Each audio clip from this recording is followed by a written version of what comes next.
There are silences in history that do not arise from forgetfulness, but from deliberate erasure.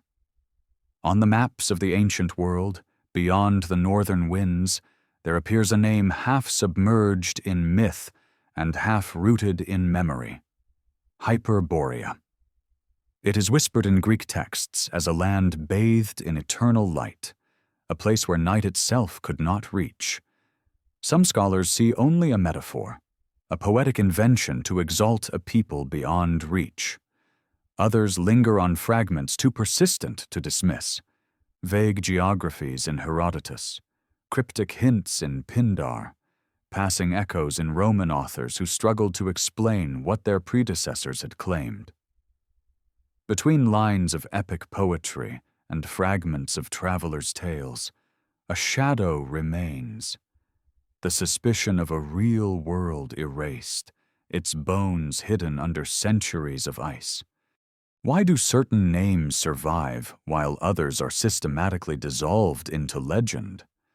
Why does Hyperborea cling so stubbornly to the edges of maps, returning again in medieval cosmographies, in Renaissance curiosities, in the dreams of explorers who thought they saw a vanished continent glimmering beneath auroral skies? The absence of artifacts, the scarcity of testimonies, the way official histories barely mention it, these do not silence the idea, they make it louder. Erasure itself becomes a kind of evidence, as though what should not be remembered has been carefully unpinned from time. In this obscurity lies the beginning of a question, not a conclusion. What if the Arctic once sheltered more than frozen seas? What if an entire chapter of human origin or of human myth was sealed there, under pressure, under snow, under intentional forgetting? The story that follows is not an answer, but a descent into that silence, moving through what has been lost, distorted, or concealed.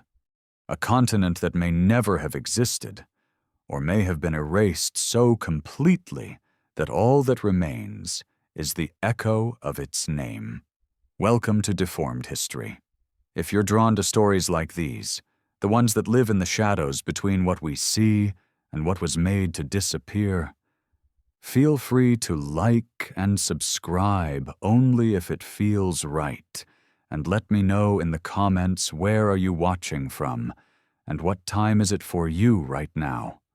I love seeing our little map of watchers light up around the world. The earliest mention of Hyperborea arrives as though carried by a fading breeze from another age, woven into Greek accounts that never quite agree on what was real and what was imagined. Herodotus, the so-called father of history, once wrote with hesitation about tales of a people beyond the north wind, where the god Apollo himself was said to visit, a land untouched by disease or sorrow. He admitted uncertainty, yet the very act of writing the word gave it weight, allowed it to enter the fragile ledger of remembered things. Pindar, in his hymns, described Hyperborea as a place where music and ritual never ceased, where men and gods mingled in harmony. Was this a metaphor for an unreachable state of perfection, or an echo of something his listeners already half believed to be true? In those fragmented lines, we find a paradox, a geography that is everywhere described and nowhere confirmed. The strangeness of Hyperborea lies not only in its supposed location, but in the persistence of its memory. Why should poets, historians, and even geographers return again and again to a land they could not reach? For the Greeks, north of the north wind meant an impossible place, a frontier beyond cartography. Yet still, there it was. A continent implied, a people exalted, a world where the rules of mortality bent and loosened. In this tension between myth and geography lies the first crack in our certainty. If Hyperborea was never real, why did so many insist on speaking of it as though it had been? If it was real, why is it absent from the tangible record of archaeology and stone? Some suggest it was a symbolic inversion of the Mediterranean world, a utopia projected onto the unknown. Others whisper of lost migrations, of cultural memories carried down by oral traditions long before they were written. Archaeologists of the 19th century, when confronted with ruins and mysteries scattered across Europe, sometimes invoked Hyperborea to explain anomalies that resisted easy placement. There are even those who see its echoes in megalithic structures, whose alignments with solstice suns suggest a people who watched the heavens with meticulous devotion. Could those memories have been fragments of a northern civilization erased by climate, swallowed by the advancing ice of the last glacial epoch? There is also the unsettling silence that follows these mentions. After a handful of classical sources, the narrative thins. The Romans adopted many Greek legends, yet they seemed uneasy with Hyperborea, rarely elaborating, as though the topic was unstable ground. Later, medieval cartographers, however, revived the name, placing it on maps with decorative confidence, as if the uncertainty itself had been forgotten. Hyperborea drifts like a ghost between the texts, present, absent, reappearing with altered shapes. What remains consistent is the idea of a land of light, a place beyond decay, a sanctuary closed to ordinary mortals. One wonders whether the allure was not geographical at all, but spiritual, as if humanity projected its longing for perfection into the farthest north. But what does it mean when myths of the far north persist across centuries? We know that oral traditions preserve memories of natural cataclysms far longer than written accounts endure. Indigenous peoples in the Arctic still hold stories of lands drowned or frozen, of times when the sun behaved differently. Modern geologists confirm that the polar regions have undergone drastic shifts, that coastlines have changed, that whole ecosystems have been erased by sudden ice surges and floods. Is it possible that what we call Hyperborea was less a fiction than a distorted memory of a once habitable north, preserved in story even as the land itself was buried under glaciers? Herodotus wrote that the Hyperboreans sent sacred offerings, wrapped in wheat straw, passed from one tribe to another until they reached Delos, the island sacred to Apollo. If the story was invention, it was invention with peculiar detail. Why wheat straw? Why describe a long chain of hand-to-hand passing across lands that actually existed? There is something haunting in the image. Bundles of ritual gifts moving slowly from the edge of the world to the very heart of Greek ritual life. Could this be a metaphor? Or was it an encoded memory of distant trade routes, exchanges between cultures that official history no longer recalls? What remains undeniable is the sense of connection, however improbable, between a forgotten north and the Mediterranean world that preserved its name. And yet, every mention leaves behind more questions than answers. Was Hyperborea erased by nature? Its supposed homeland crushed under advancing ice sheets? Its people scattered, their memory transmuted into legend? Or was it erased by human hands, reduced to myth by those who wished to own the narrative of origins, to silence inconvenient alternatives to their own sanctioned cosmologies? Across history, powers have often rewritten the past to control the present. Kingdoms and churches have chosen which stories deserve to survive. If Hyperborea represented a rival source of knowledge, a rival image of humanity's beginnings, might its erasure have been purposeful? Still, the land lingers at the edge of maps and the edge of memory, as if resistant to being forgotten. The persistence itself is suspicious. Ideas that have no root tend to fade, yet Hyperborea has lasted for millennia as both rumor and riddle. Perhaps what remains is not proof of its existence, but proof of its haunting absence, a silence that demands explanation. It is the silence of something missing, something that should be there but is not, like a shadow where no object can be found. The listener is left to imagine a horizon shimmering with auroral light, a coastline now locked under ice, a people who once charted the stars and vanished before the first Greek sailor crossed the Aegean. Were they ever there, or do we invent them because we cannot accept that nothing lies beyond the known? The question hangs unresolved, as it must, because Hyperborea has always been less a destination than an invitation to doubt the completeness of our history. The shadow of Hyperborea stretches not only across Greek imagination, but also across a wider fabric of myth that seems to echo the same impossible geography. In the Norse sagas, there are mentions of lands beyond the Arctic seas where gods mingled with men, and twilight lingered forever. In Siberian shamanic traditions, too, there are stories of luminous places at the edge of the world, lands where spirits moved between realms without obstruction. The persistence of this motif, across cultures separated by language, by custom, by oceans of distance, forces a troubling question. Are these coincidences of storytelling, or are they fragments of an older, shared memory?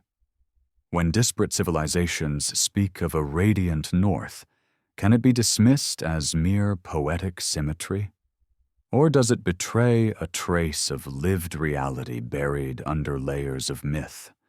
Consider the Greek linkage of Hyperborea with Apollo, the god of light, prophecy, and healing. Ancient hymns suggest that Apollo did not dwell always in Delphi, the famed navel of the Greek world, but that each year he traveled north to Hyperborea, where he renewed his strength. If this was only a symbolic metaphor, why place the renewal in the far north rather than some celestial realm? Why insist on geography, however vague? The Delian festival rituals, where the offerings supposedly arrived from Hyperborea, reinforce the strangeness. They suggest not only memory, but some tangible axis, a connection between a Greek center of worship and a northern periphery that official history does not acknowledge.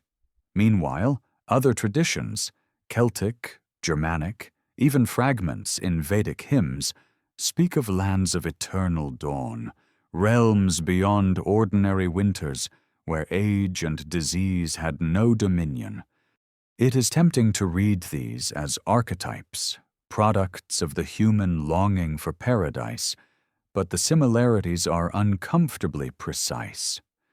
Always to the north, always connected with light, always unreachable yet strangely persistent.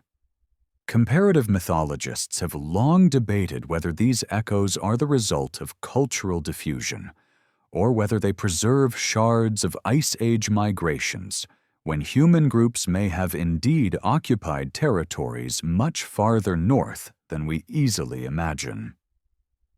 The melting and refreezing of landscapes would have erased their settlements, leaving nothing but memory to survive.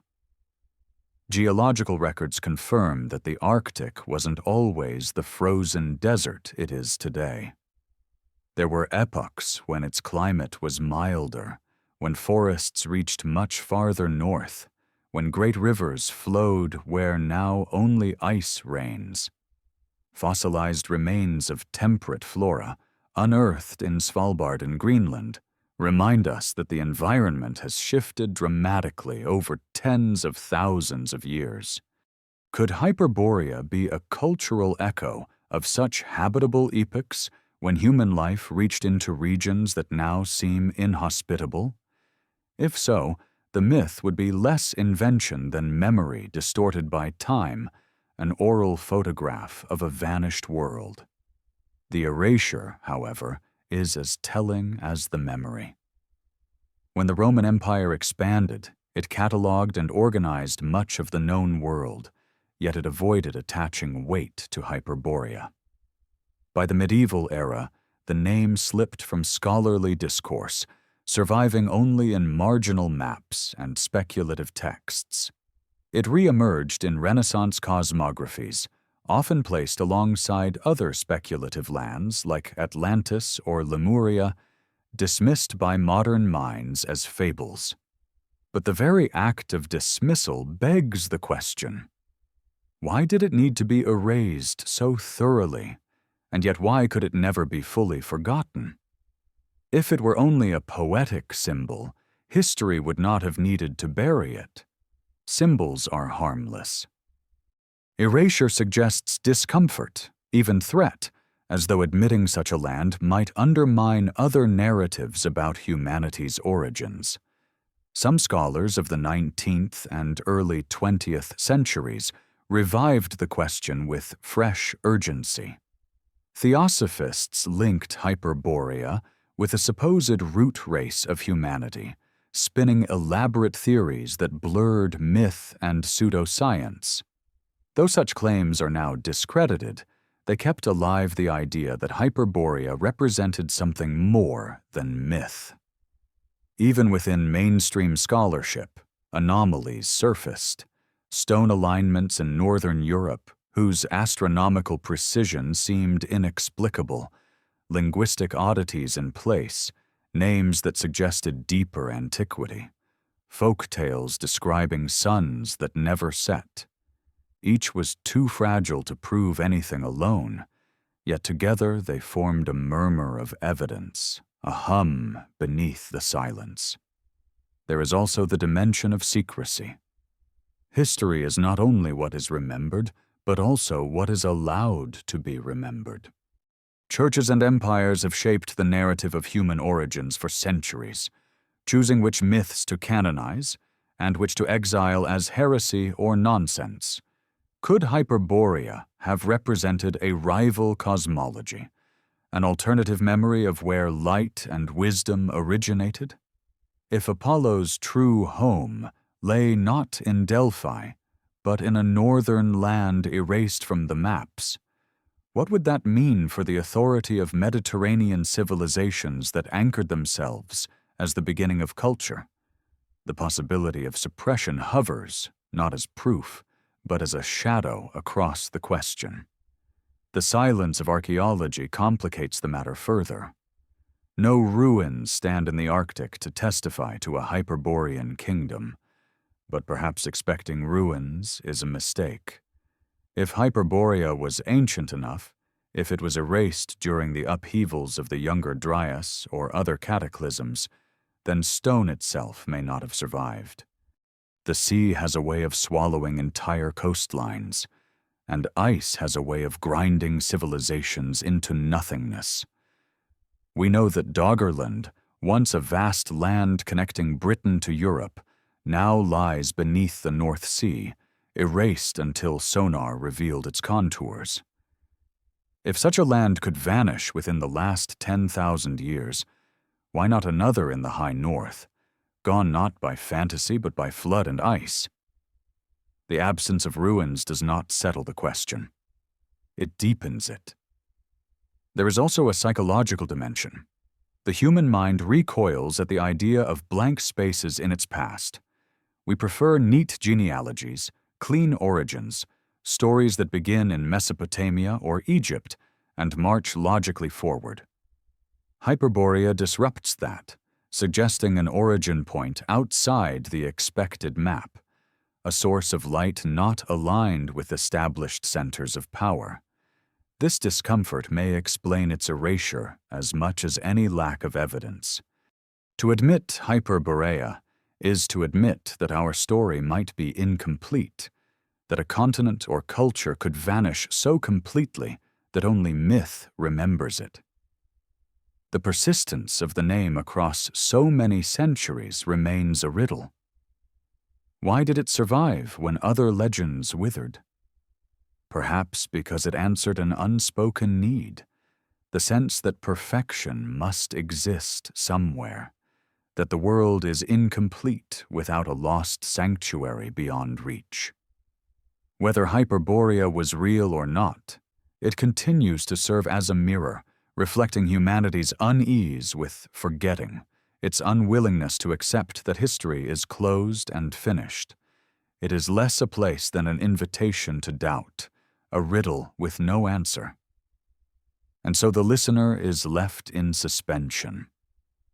Was Hyperborea a poetic fiction, a distorted memory of habitable Arctic lands, or a chapter deliberately erased by powers that sought to control the past?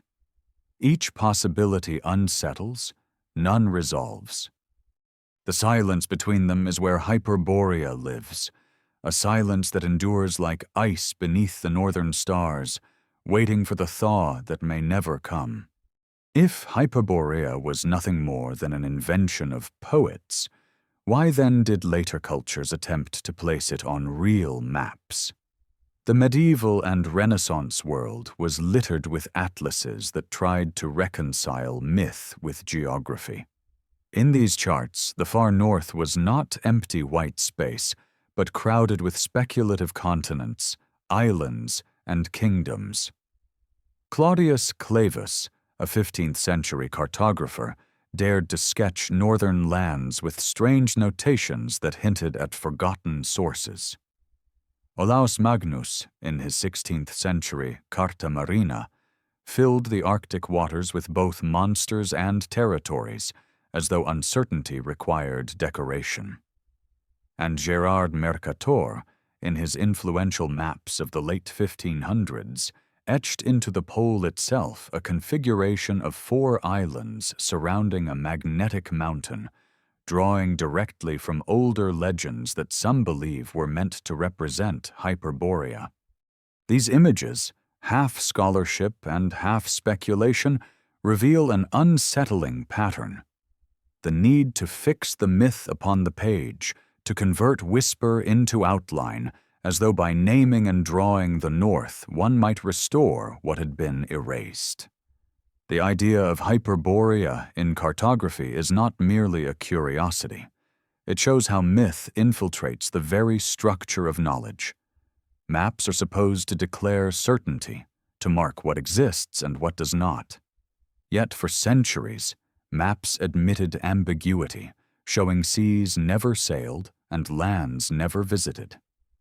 Hyperborea lived in this margin between fact and conjecture, legitimized by ink, placed alongside the coasts of Greenland and the vague outlines of Asia.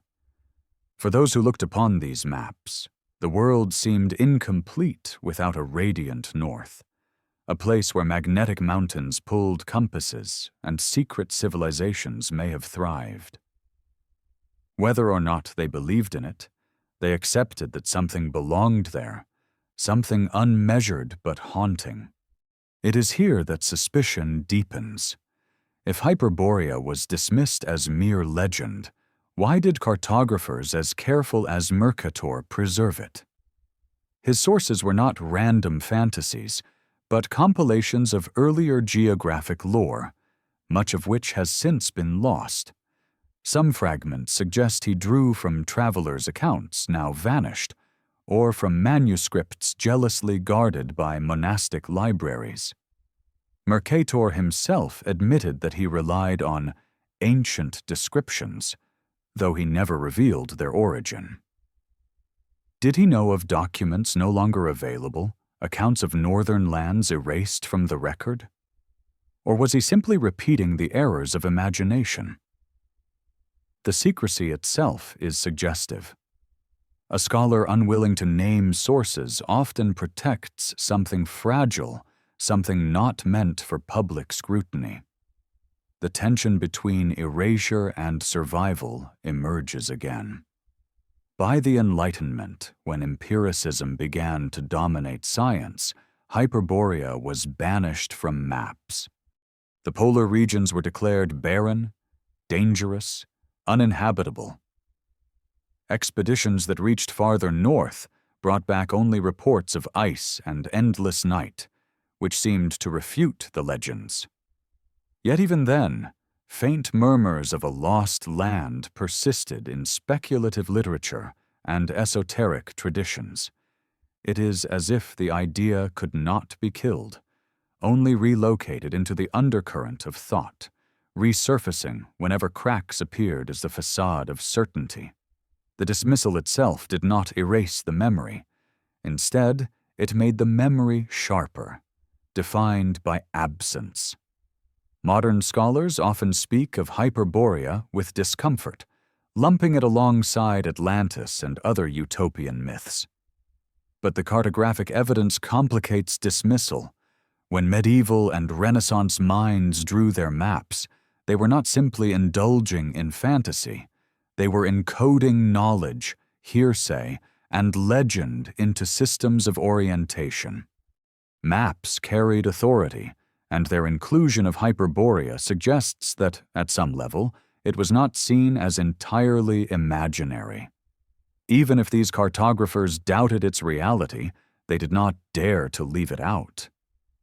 To omit Hyperborea might have seemed more dangerous than to include it, as if to deny its existence risked breaking with a deeper tradition that demanded acknowledgement.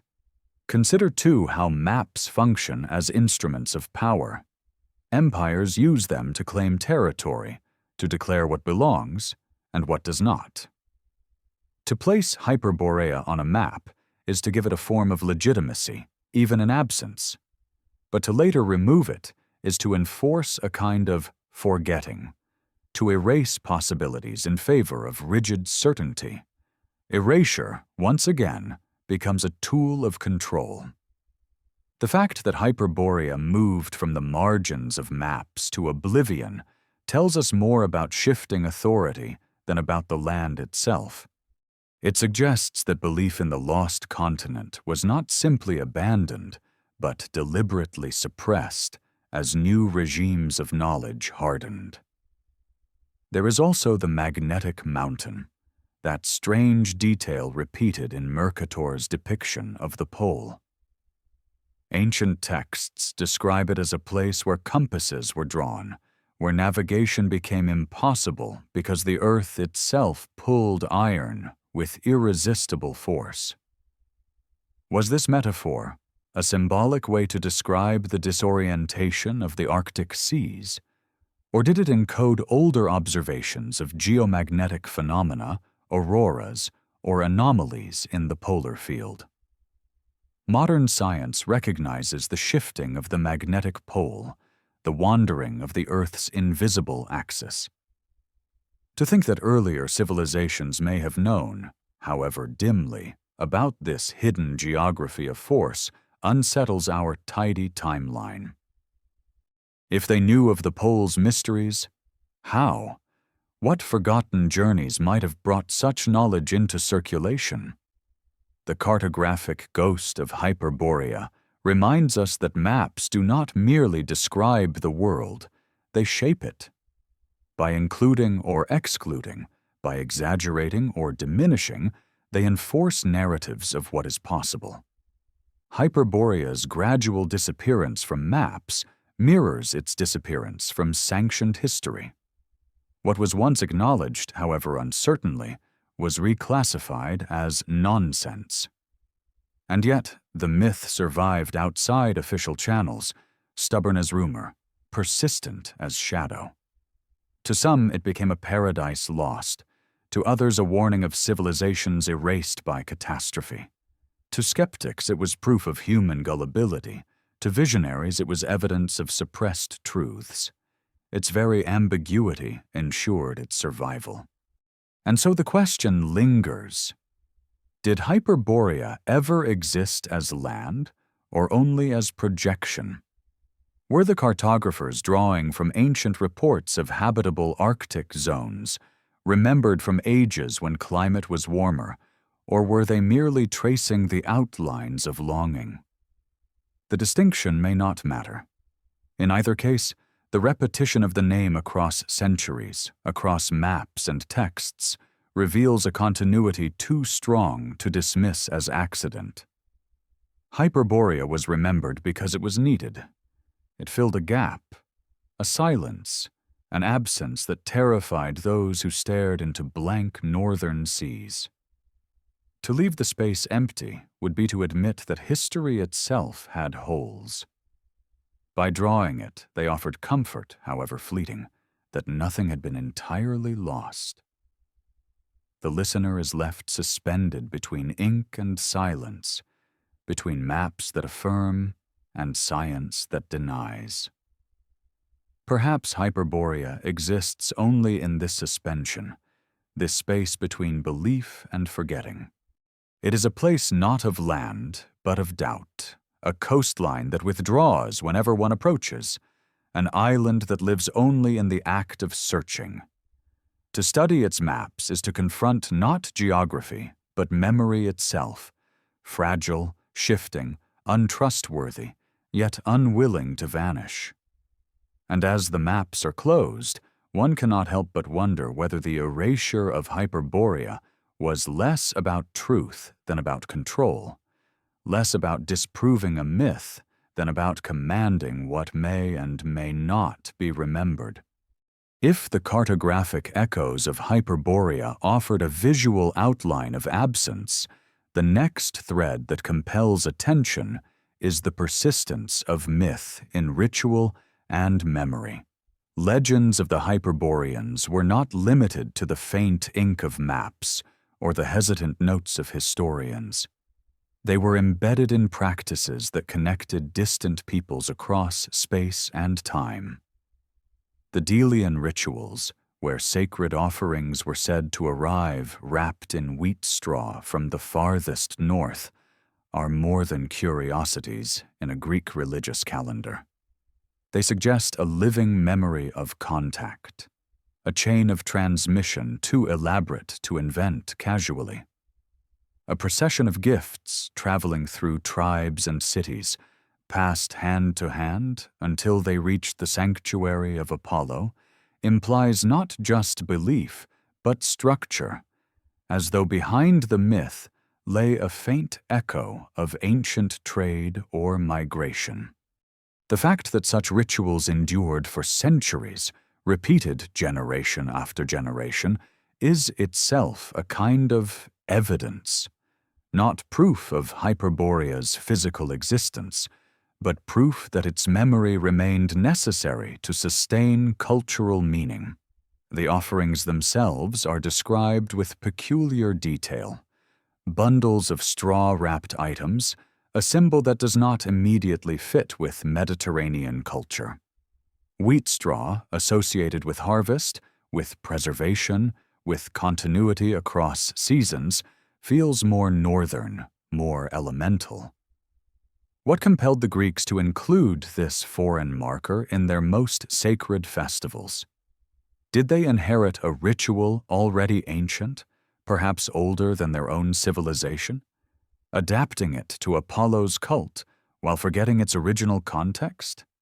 The image lingers, a sacred bundle traveling southward, crossing rivers and mountains, moving from hand to hand until it reached Delos, where priests unwrapped it and claimed it as Hyperborean.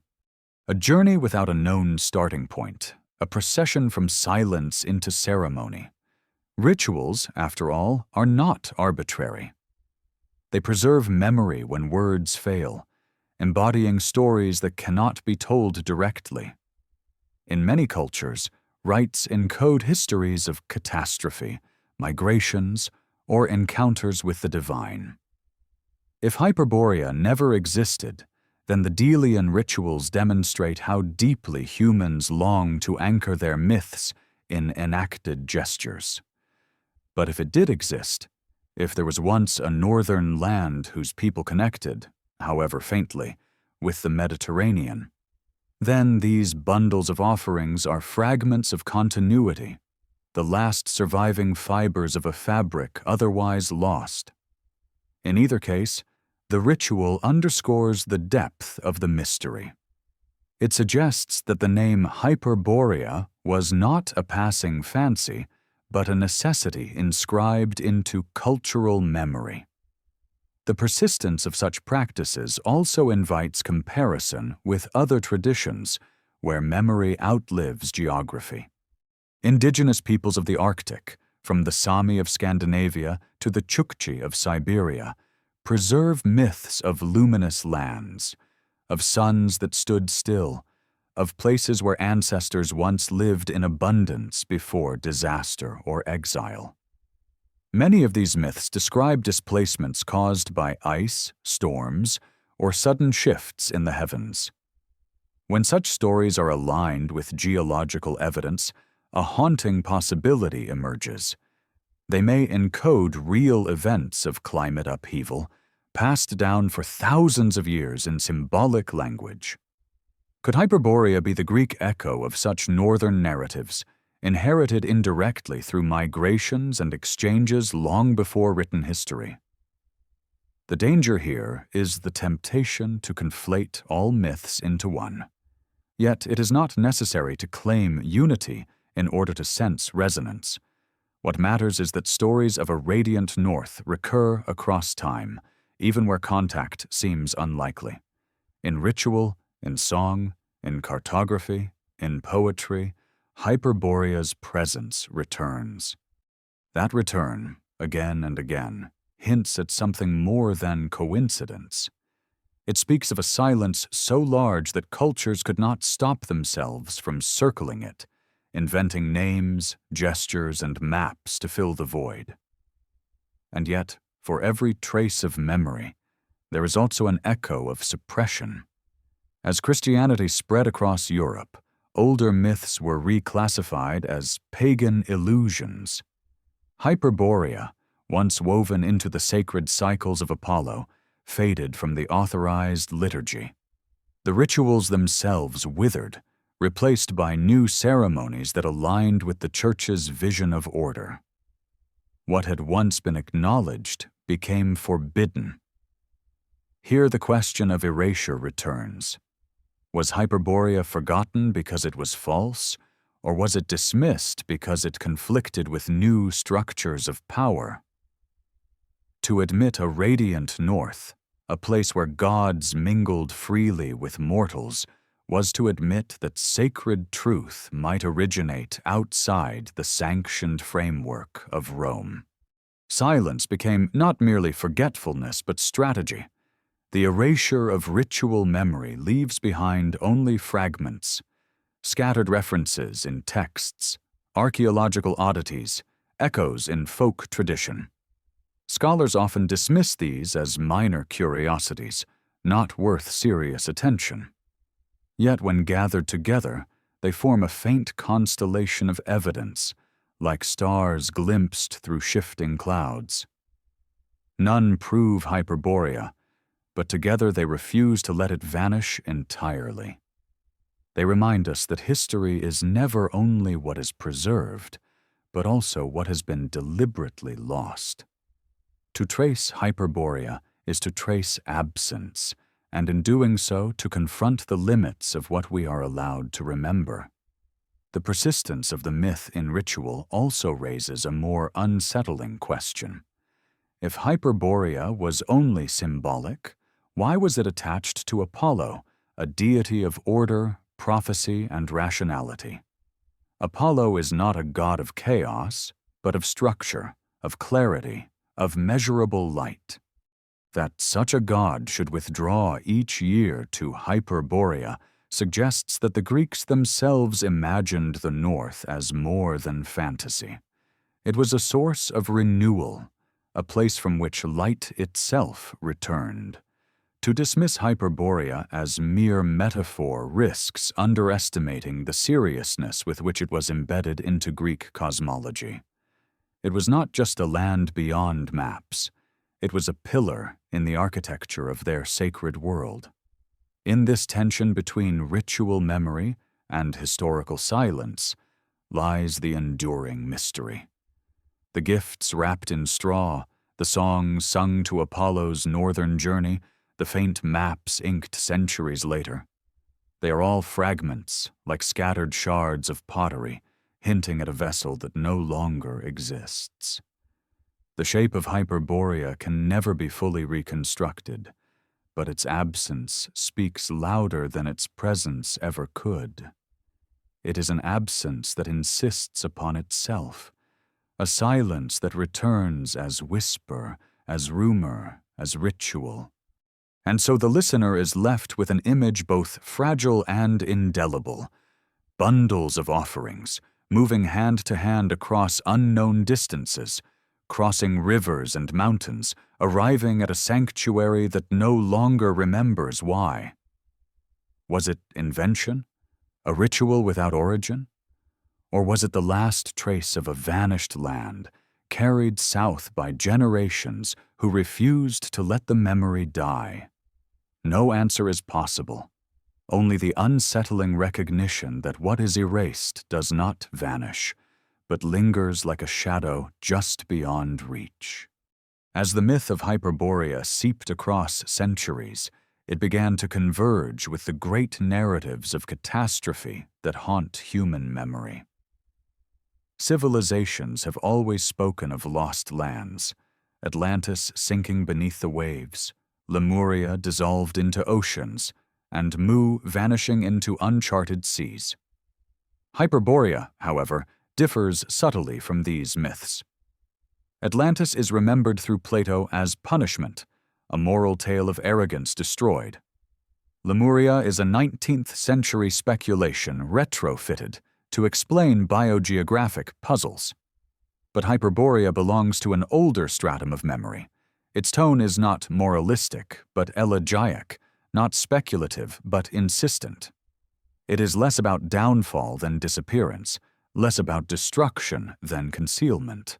And within this subtle difference lies the possibility that Hyperborea was not imagined as lost in the same way as Atlantis, but as hidden, sealed away by forces beyond human reach.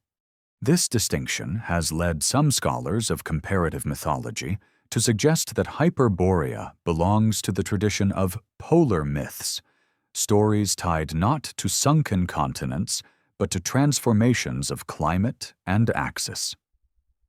Ancient texts describe the land as one where the sun shone constantly, where night did not exist. To a Mediterranean reader, this sounded like fantasy. But today, we recognize it as a description of polar latitudes, where during certain seasons the sun never sets. Was Hyperborea then not an imaginary paradise, but a poetic memory of life lived far in the north during a milder epoch, before advancing ice drove its people away?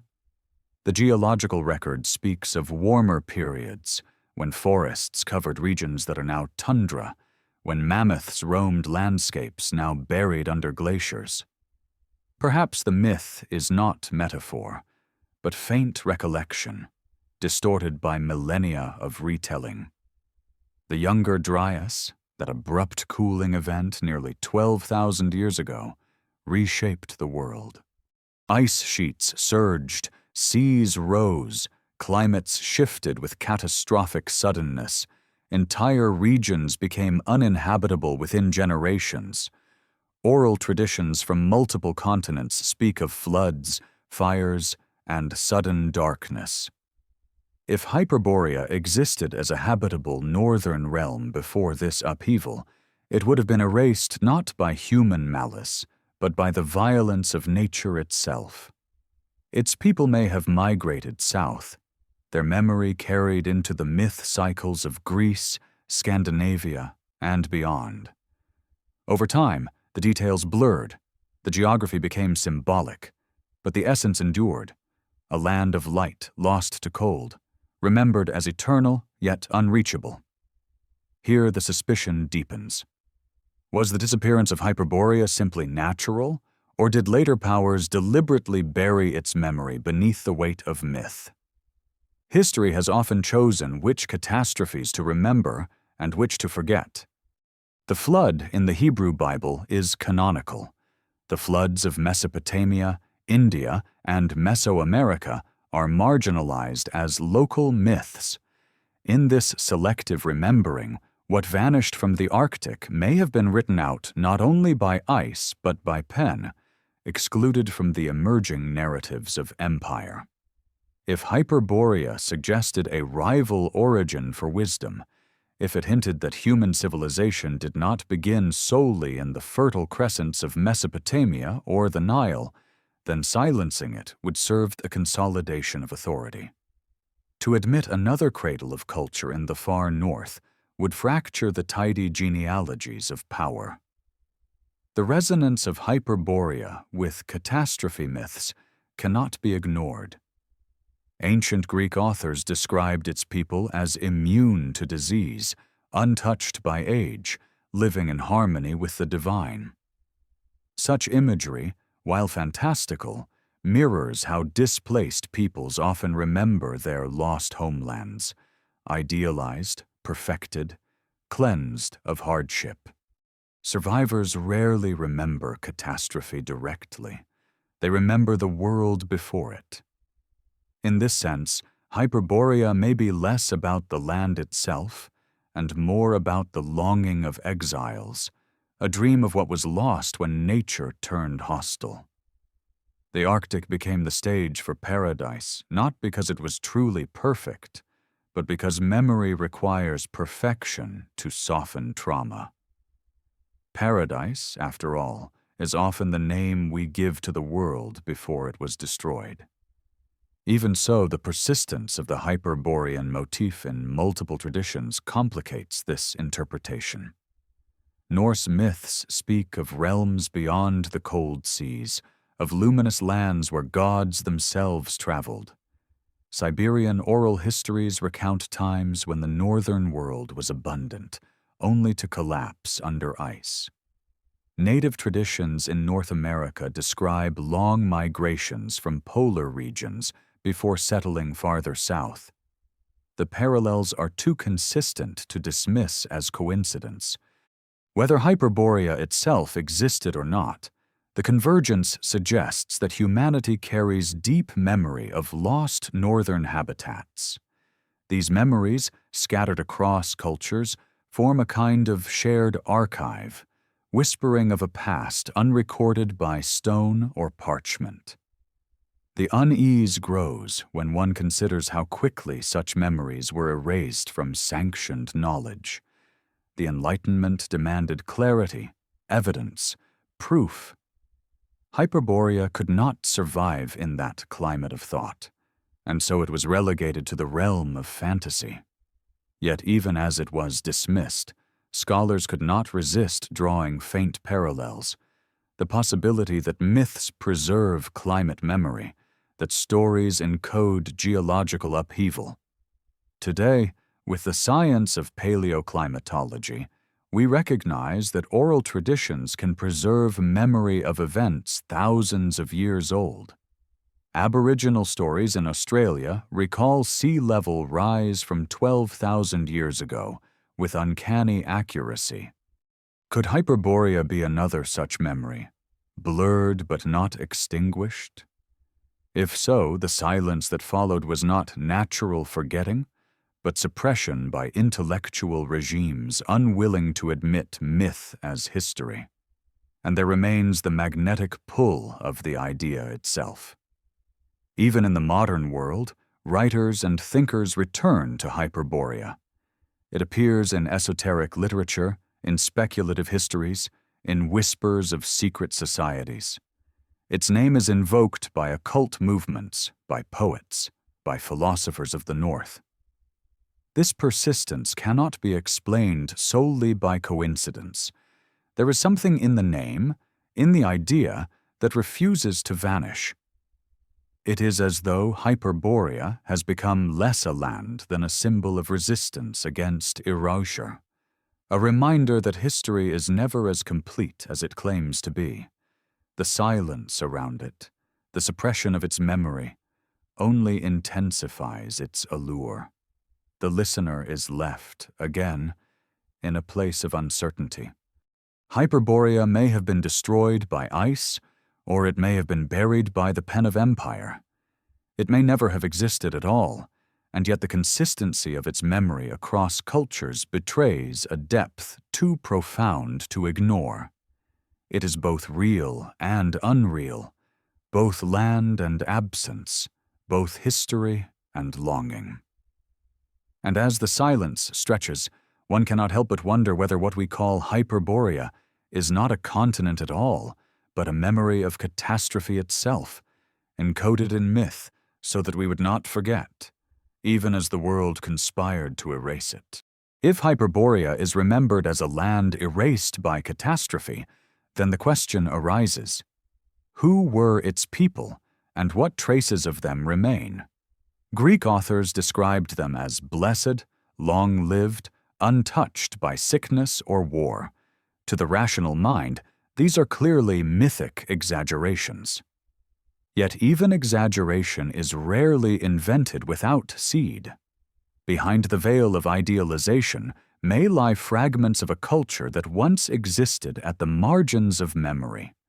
Some have proposed that the Hyperboreans were simply a poetic rendering of northern tribes known faintly to the Greeks, groups who traded amber or furs across long routes into Europe. But the problem is that the Greeks treated the Hyperboreans not as barbarians, not as outsiders, but as a civilization to be revered, almost divine. Such reverence stands in stark contrast to how they described other peoples. Why elevate these northerners to such a sacred status? This question becomes even more pressing when one examines the role of Apollo. The god of light, prophecy, and harmony was said to spend half of each year in Hyperborea, departing Delphi to renew his radiance among its people. If Apollo's association with Hyperborea was mere invention, why was it so consistently repeated in hymns and festivals? Why was Delos, the very center of Apollo's worship, said to receive annual offerings from Hyperborea?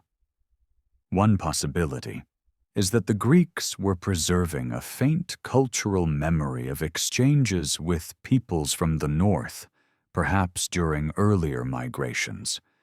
The Hyperboreans, then, might not have been purely mythical, but a distorted recollection of real groups whose identity has been lost to time.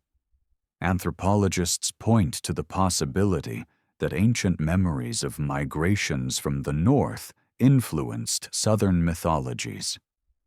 Genetic studies have revealed patterns of prehistoric movement across Eurasia, with waves of steppe peoples migrating into Europe thousands of years before Greek civilization arose. Could echoes of these movements have crystallized into the myth of Hyperborea, remembered as a radiant homeland left behind? In this interpretation, the Hyperboreans were not supernatural, but ancestral, a people whose displacement was mythologized into perfection. Their supposed immunity to disease and aging would then be understood not literally, but symbolically, representing a time before decline, before exile, when life seemed fuller and closer to the divine. Yet there is another possibility, darker and more unsettling. What if Hyperborea was not remembered because it was ancestral, but because it was forbidden? The absence of detail, the vagueness of sources, the silence that follows the earliest mentions, these could suggest deliberate concealment. If Hyperborea represented a rival source of wisdom, a rival center of initiation, then later powers may have had reason to bury it. Consider how often the custodians of official memory, Empires, churches, academies have rewritten origins to serve their own narratives. If the Greeks preserved traces of Hyperborea as a sacred place of Apollo, might later authorities have found it threatening, a contradiction to the claim that wisdom and light emerged solely from their sanctioned centers. The traces that do survive are ambiguous.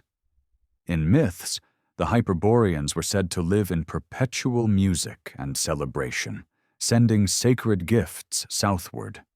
Archaeologists note that in northern Europe, megalithic monuments aligned with solstices suggest cultures deeply attuned to cycles of light, perhaps echoing the same solar reverence attributed to Hyperborea. Were these monuments the work of Hyperborean peoples, or simply parallel developments? The question cannot be answered, but the resonance is difficult to dismiss. The obsession with light, the alignment with celestial rhythms, the sense of renewal and eternity, all match the mythic qualities of the Hyperboreans. Some researchers have also pointed to linguistic curiosities. Place names in the far north of Europe and Siberia sometimes contain roots associated with brightness, dawn, or radiance. While such correlations are speculative, they raise intriguing questions. Could the very language of the North preserve a faint echo of a time when it was remembered as the land of light? Or are we projecting backwards, seeing Hyperborea where there is only coincidence? The ambiguity is characteristic of the mystery. Everything can be doubted, yet everything tempts us with hints of connection. In esoteric traditions, Hyperborea re-emerged as a symbol of primordial humanity. 19th and 20th century occult movements invoked it as the cradle of a golden race, a notion twisted into dangerous ideologies. This appropriation has clouded serious inquiry, turning Hyperborea into a toxic symbol of superiority rather than a riddle of memory. Yet even within these distortions lies a troubling reminder. The myth is powerful enough to shape entire worldviews, powerful enough to be weaponized. That it could be misused does not prove it false. Instead, it proves its resilience, its capacity to haunt the imagination and unsettle the boundaries of what history allows. The silence of archaeology remains the strongest objection. No ruins, no inscriptions, no artifacts confirm a Hyperborean civilization. Skeptics argue that absence is proof. What does not leave a trace never existed. But history is filled with absences. Doggerland left no great cities, yet sonar revealed its sunken plains. The Indus Valley was forgotten for millennia until its ruins surfaced in the 20th century. Entire civilizations have vanished without memory, only to reappear in the dust. Absence proves nothing but the fragility of human records. If Hyperborea was erased by ice, flood, or deliberate suppression, then silence is exactly what we should expect. The persistence of the myth is itself evidence of a different kind. Cultures forget easily. Legends without roots fade, replaced by new inventions.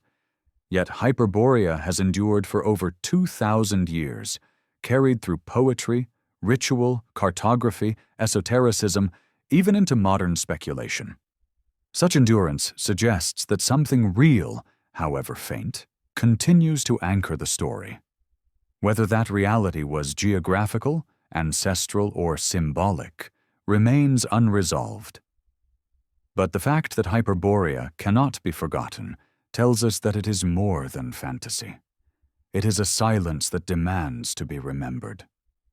The listener is left again with questions that cannot close. Were the Hyperboreans' ancestors who migrated south remembered as a golden race? Were they mythic projections of longing for a perfect homeland? Or were they suppressed rivals to official cosmologies, erased because their memory contradicted dominant powers? The answers lie hidden, perhaps forever. What remains is the haunting sense that beyond the ice, beyond the silence, there was once a people whose existence reshaped how others saw the divine. Their traces are scattered, their voices lost, but their absence glows like a distant aurora, flickering in the northern sky of history. The myths of Hyperborea do not exist in isolation.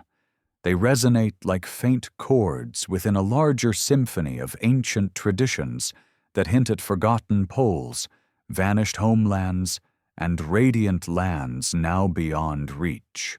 Comparative mythologists have long noted how cultures separated by geography often share motifs too precise to dismiss as coincidence.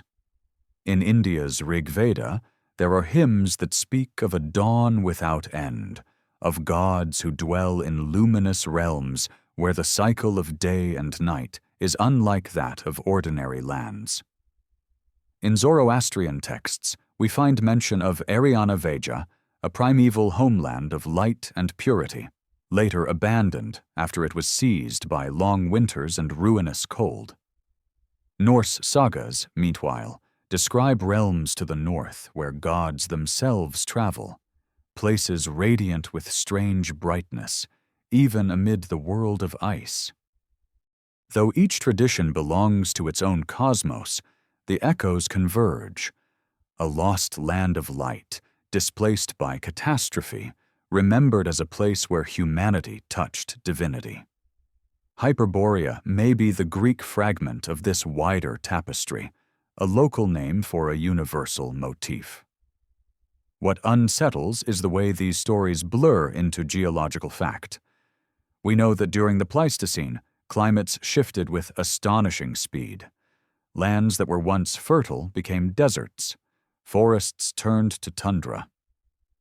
In Eurasia, entire populations of animals migrated or went extinct within mere centuries.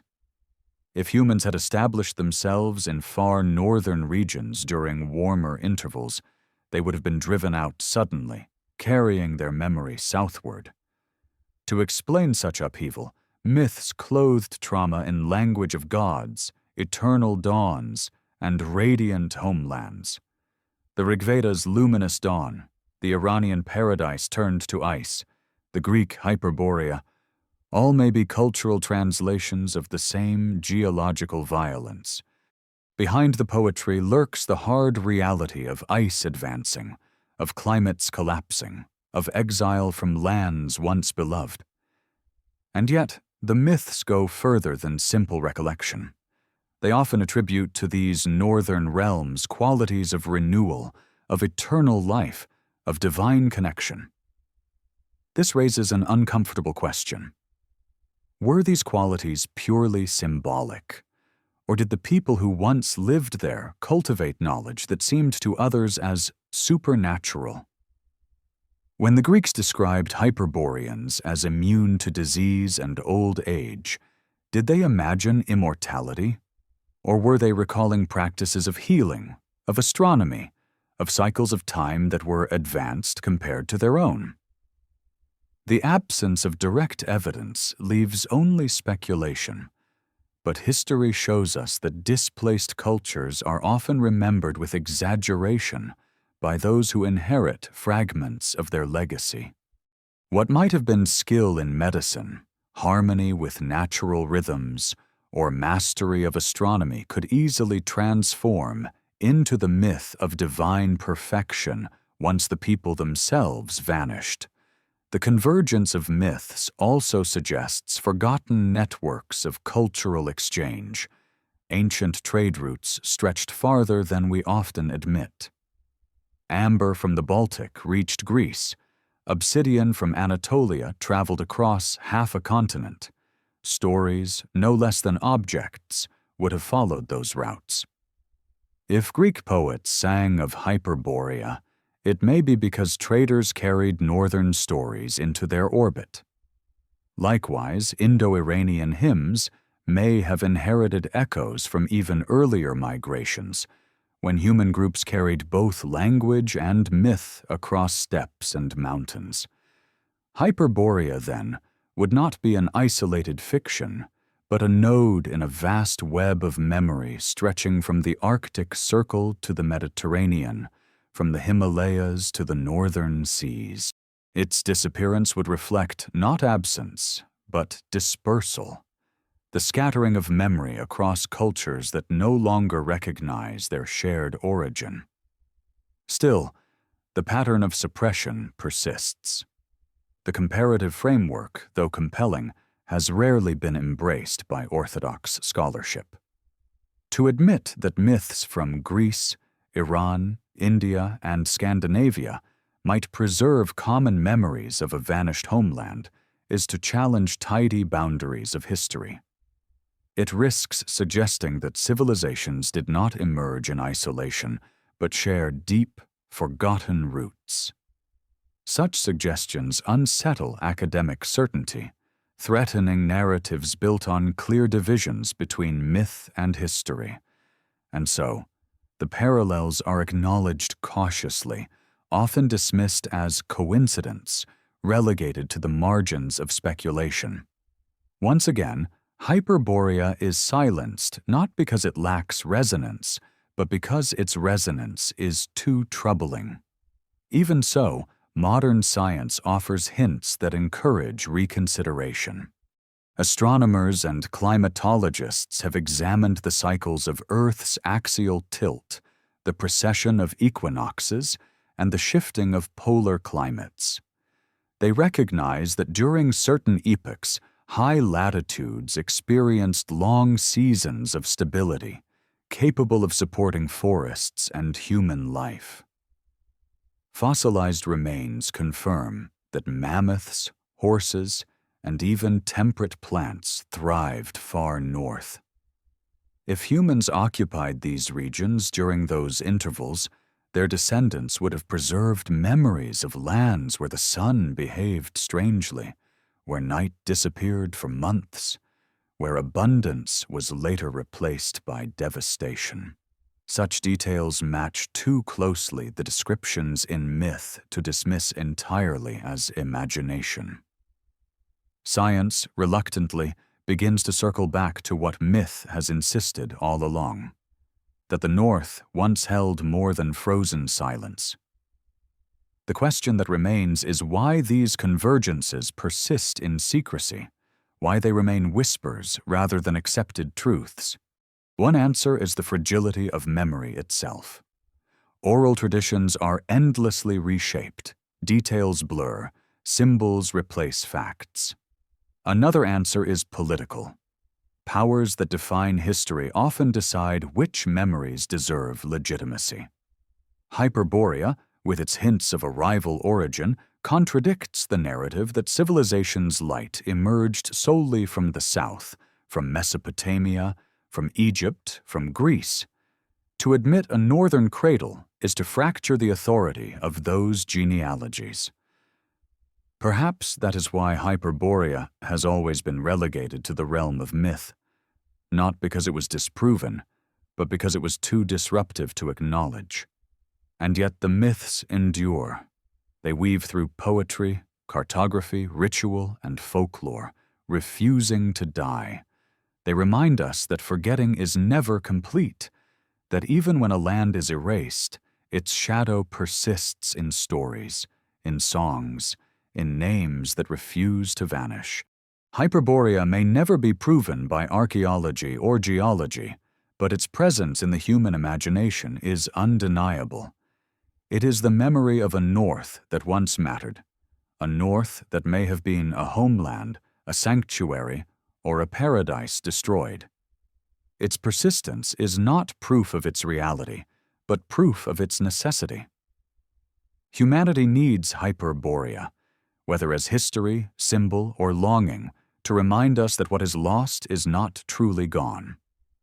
The listener is left suspended again in this liminal space, between myth and science, between suppression and survival, between radiant homeland and erased geography.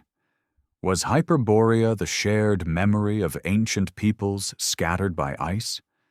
Was it a poetic projection of longing for perfection? Or was it something deliberately hidden, concealed because it pointed to origins forbidden by later powers? No answer comes, only the quiet pulse of a name that refuses to die, glowing faintly like a forgotten constellation above the northern horizon. To follow the thread of Hyperborea deeper is to confront another unsettling dimension, the way light itself becomes both symbol and evidence. Ancient authors insisted that Hyperborea was a land of perpetual brightness, a place where the sun did not set and shadows could not thrive. To Mediterranean ears, this was pure fantasy. Yet modern readers know that at polar latitudes, the midnight sun is real. For weeks, even months, the sun circles the horizon, refusing to dip below it. The ancients could not have invented this detail without either direct experience or inherited memory from those who had lived in such lands. The question is, how such knowledge reached them. Did travelers from the far north bring tales of the midnight sun? Did ancient migrations carry memories southward, embedding them into myth? Or is it possible that Greek poets were preserving faint whispers of a world once known more intimately, long before their own age? The paradox of light and darkness in Hyperborean myth is especially haunting. Though remembered as a land of eternal day, it was also depicted as hidden, distant, unreachable. Light, in this sense, becomes the very image of loss, bright but inaccessible, illuminating yet concealed. To describe Hyperborea as a land where the sun never sets is to give it both credibility and impossibility, to root it in reality while keeping it forever beyond grasp. It is as though the myth encodes both memory and exile at once, acknowledging the existence of such lands while also declaring them forever cut off. When one looks across the wider fabric of myth, the motif of northern light recurs insistently. Norse traditions describe Asgarder and other luminous realms that exist beyond known lands, where light itself seems divine. Siberian tales speak of places where the heavens glow continuously, where ancestors lived in harmony before being cast out. Even Celtic myth contains faint echoes of radiant isles to the north, shrouded in mist but remembered as paradisal. These parallels suggest that the memory of northern light was not confined to Greece, but resonated across Eurasia. The Greeks called it Hyperborea. Others gave it different names, but the image is the same. A land defined not by geography but by radiance, a homeland of brightness eclipsed by time. Modern science lends a strange credibility to these tales. Paleobotanical studies have revealed evidence of temperate forests within the Arctic Circle during past interglacial periods. Fossils of birch, oak, and even fruit-bearing plants have been found in regions now frozen tundra. If forests once grew under the Arctic sun, human habitation was not impossible. The people who lived there would have known a sky unlike any other, a sun that circled without rest, seasons of light and darkness that shaped every rhythm of life. To migrate south from such a place would be to carry with you memories of a world beyond ordinary experience. And when retold among listeners who had never seen the midnight sun, those memories would sound divine, impossible, otherworldly. Thus the real becomes myth, the lived becomes legendary. But light in Hyperborean tradition is more than meteorology. It is spiritual. Apollo himself, the god of radiant order, was said to dwell in Hyperborea during the winter, abandoning Delphi to renew his brilliance. This association suggests that Hyperborea was imagined not only as a land of physical brightness, but as a source of sacred clarity. The Greeks did not merely describe it as a sunny paradise, they believed it was the wellspring of prophetic power.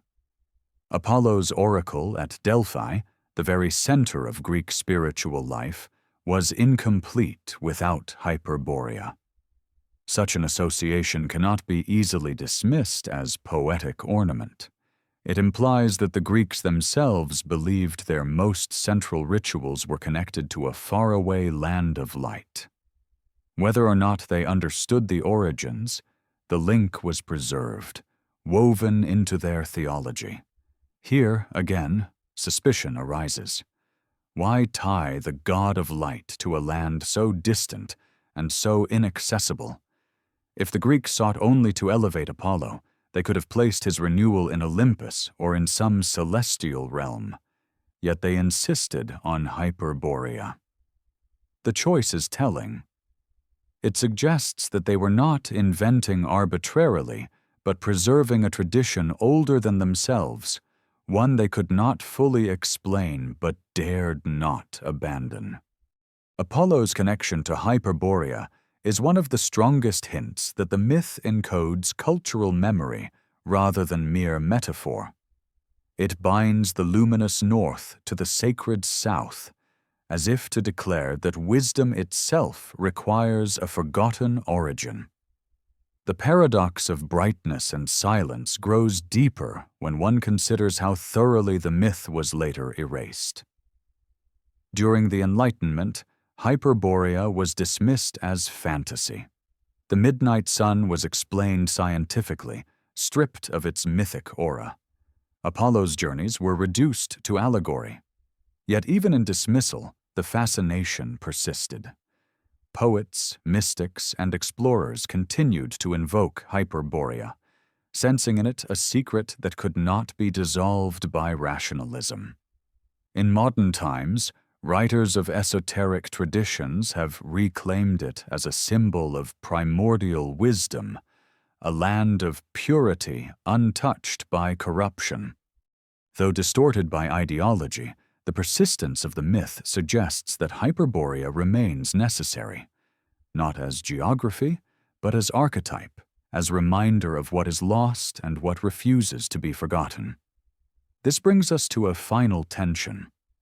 Hyperborea as both real and unreal, both memory and metaphor. To some, it was a genuine homeland destroyed by ice, remembered dimly through oral traditions. To others, it was an eternal symbol, the radiant paradise that humanity projects onto the unreachable. But perhaps it is both at once. Perhaps Hyperborea is what happens when memory and longing converge. A real land once inhabited, later destroyed, whose memory became too luminous to fade entirely. What remains is not history but myth, yet myth that points persistently toward something hidden beneath the ice of time. The listener is left with an image that lingers. A sun circling endlessly over forests now vanished, light that refuses to set. People who lived in harmony with rhythms now unimaginable. Their memory carried southward, transformed into stories of gods, into rituals of Apollo, into maps inked with speculation. Was it only longing? Or was it the last glimpse of a world erased by climate and silence? The question hovers unresolved, like the glow of twilight that never ends, a brightness that blinds even as it fades. Hyperborea remains not only a land of light, but a shadow of remembrance, illuminating what history has chosen to forget. The myths of Hyperborea also touch upon something more hidden than landscapes or migrations, the mystery of knowledge itself. Again and again, ancient sources describe the Hyperboreans not only as blessed in health and longevity, but as keepers of wisdom. They are portrayed as harmonious, devoted to music, prophecy, and ritual. Unlike other foreign peoples described by the Greeks, they are not caricatured as primitive or barbarous. Instead, they are elevated, depicted as if they had attained a state of balance that others could only imitate. Why? What compelled ancient authors to grant to an unreachable northern people the qualities of refinement and insight normally reserved for their own gods? It suggests that Hyperborea was not imagined as a distant wilderness, but as a repository of lost knowledge, a sanctuary of truths obscured from the rest of humanity. The association with Apollo reinforces this notion. If the god of light and prophecy returned each year to Hyperborea, then Hyperborea was more than a geographical oddity. It was a wellspring of sacred renewal. Oracles, by their nature, depend upon hidden sources of power.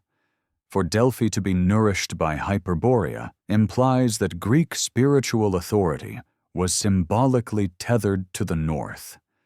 The Greeks may not have understood why, but they preserved the tradition because it felt necessary. In this way, Hyperborea becomes not only a myth of land, but a myth of knowledge. Knowledge lost, concealed, or perhaps deliberately withheld. This raises the question: what kind of knowledge could have been associated with such a place?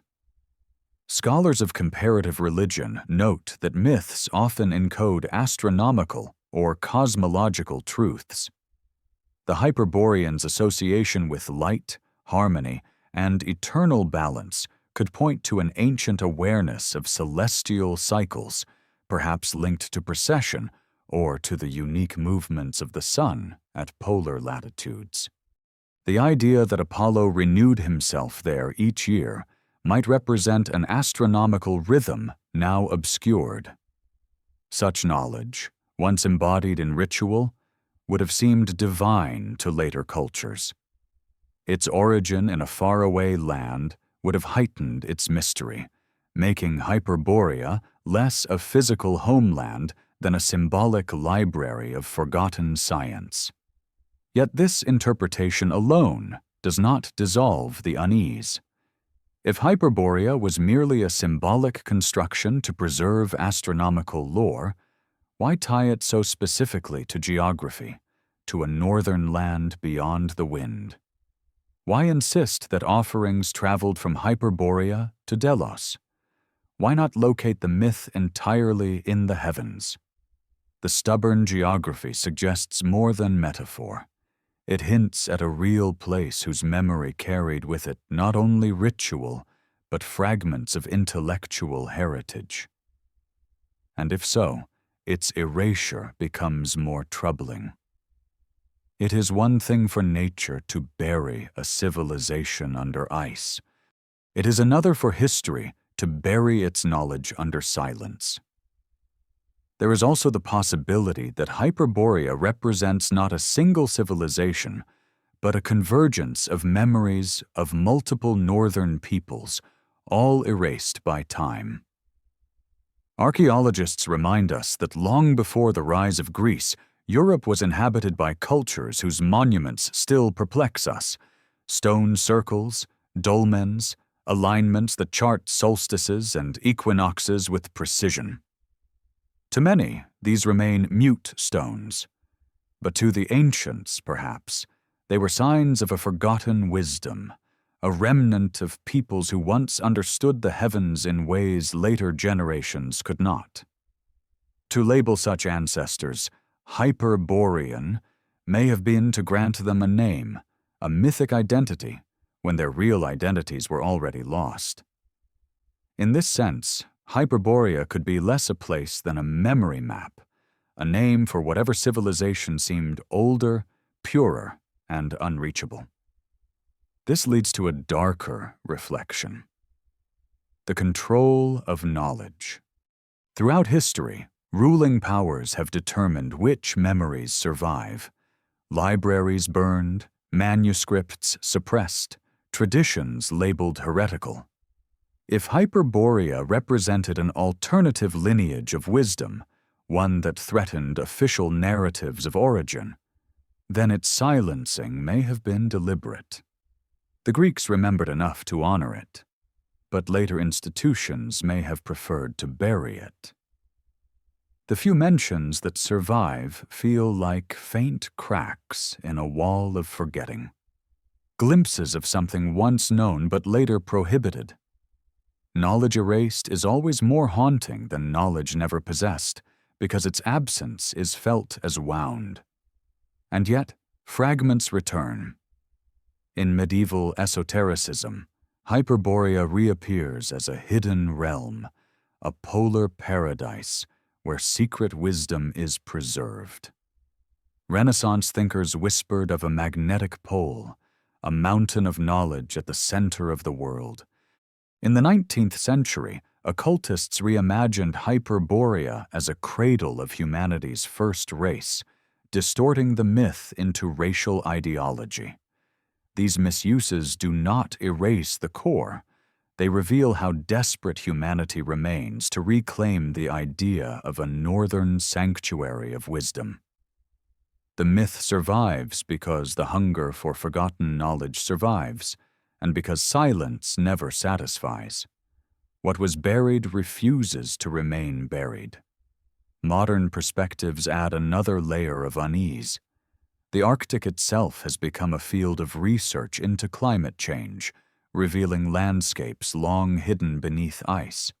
Fossilized remains of ancient forests, traces of ecosystems unknown to recorded history, emerge from thawing permafrost. In these discoveries, one glimpses the possibility that Hyperborea was not a fable, but a distant memory of lands once green, inhabited, and wise. If so, the loss of Hyperborea is not metaphor, but fact, the disappearance of knowledge when landscapes themselves vanish. And what emerges today is only the echo, the reminder that entire chapters of human experience may have been erased by nothing more than shifting ice. The myth of Hyperborea, then, is not only about a lost land, it is about the fragility of knowledge. It is about the way civilizations inherit fragments without context, preserving rituals without meaning, stories without origins. It is about how power decides which memories are sacred and which are discarded. And it is about the haunting persistence of silence, the sense that what is missing is just as important as what remains. To speak of Hyperborea is to confront the possibility that wisdom itself has been exiled, that light has been hidden, that humanity is always living in the aftermath of an erasure it cannot fully name. The listener is left in that tension, caught between memory and forgetting, between fragments that suggest depth and silences that refuse to yield. Was Hyperborea a people of wisdom erased by time? Was it a symbolic repository of knowledge, coded into myth to preserve truths too fragile for history? Or was it both, real and symbolic, land and library, erased and remembered all at once? The silence remains, heavy and luminous, reminding us that the loss of knowledge is never final. What is erased lingers still, haunting the margins, waiting to be rediscovered, or perhaps only reimagined. If Hyperborea was remembered as a land of wisdom and radiance, then the natural question that follows is this: why does its memory return most vividly in moments of upheaval, at the edges of certainty, rather than in times of stability? Throughout history, Hyperborea seems to emerge not when order is secure, but when cracks appear in the narrative of civilization.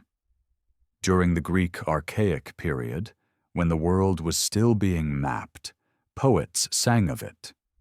During the Renaissance, when new continents were being discovered and old assumptions overturned, cartographers inked its name on speculative maps. In the 19th century, as Darwin, geology, and archaeology shattered old cosmologies, esoteric thinkers invoked it once again. The pattern suggests that Hyperborea is less a stable memory than a response to crisis, a symbol called upon whenever humanity confronts its own ignorance. It is the ghost that walks when history itself admits uncertainty. The recurrence also reveals something about human psychology. When confronted with gaps, we invent myths not to deceive, but to endure. Hyperborea was not merely a fantasy, but a way of naming the absence, of filling the silence with radiance instead of despair. The Greeks, facing the limits of their maps, did not leave the north blank. They placed Hyperborea there, a land of light beyond the north wind. Renaissance cartographers, struggling to reconcile ancient lore with new discoveries, revived it as an anchor against the terrifying emptiness of the poles. Even modern occultists, threatened by the growing dominance of rationalism, revived Hyperborea as a secret homeland of primordial truth. Each reappearance is less about geography than about need. Humanity cannot bear the silence, and so Hyperborea becomes the voice we give it. But this does not mean Hyperborea is purely invention. The persistence of the motif across so many ages suggests a continuity too stubborn to ignore. Myths, when they survive for millennia, often encode fragments of truth. Flood myths, once dismissed as fantasy, have been shown to align with geological evidence of ancient deluges. The myth of Hyperborea, with its details of unending light, its association with the north, its sense of loss may likewise preserve real memory, however distorted. Perhaps it recalls a time when the Arctic was habitable, when forests grew where ice now reigns, when human groups lived at latitudes later abandoned. To their descendants, the memory of this luminous homeland became paradise lost. And when the silence of history grew too heavy, later cultures resurrected the memory under the name of Hyperborea. There's another layer of unease, the role of suppression. Each time Hyperborea returns, it is soon erased again, pushed back into the margins of myth. This cycle of resurfacing and silencing suggests more than coincidence. It suggests that certain powers prefer the memory to remain unstable, unsanctioned, peripheral.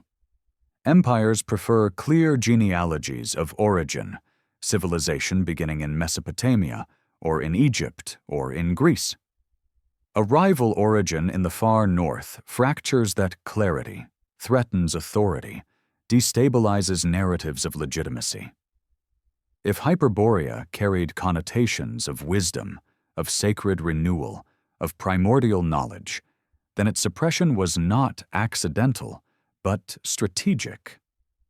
To silence it was to silence the possibility of alternative beginnings.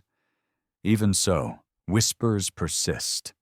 The fragments left behind are like shards of a shattered mirror. Herodotus mentioning offerings sent from Hyperborea.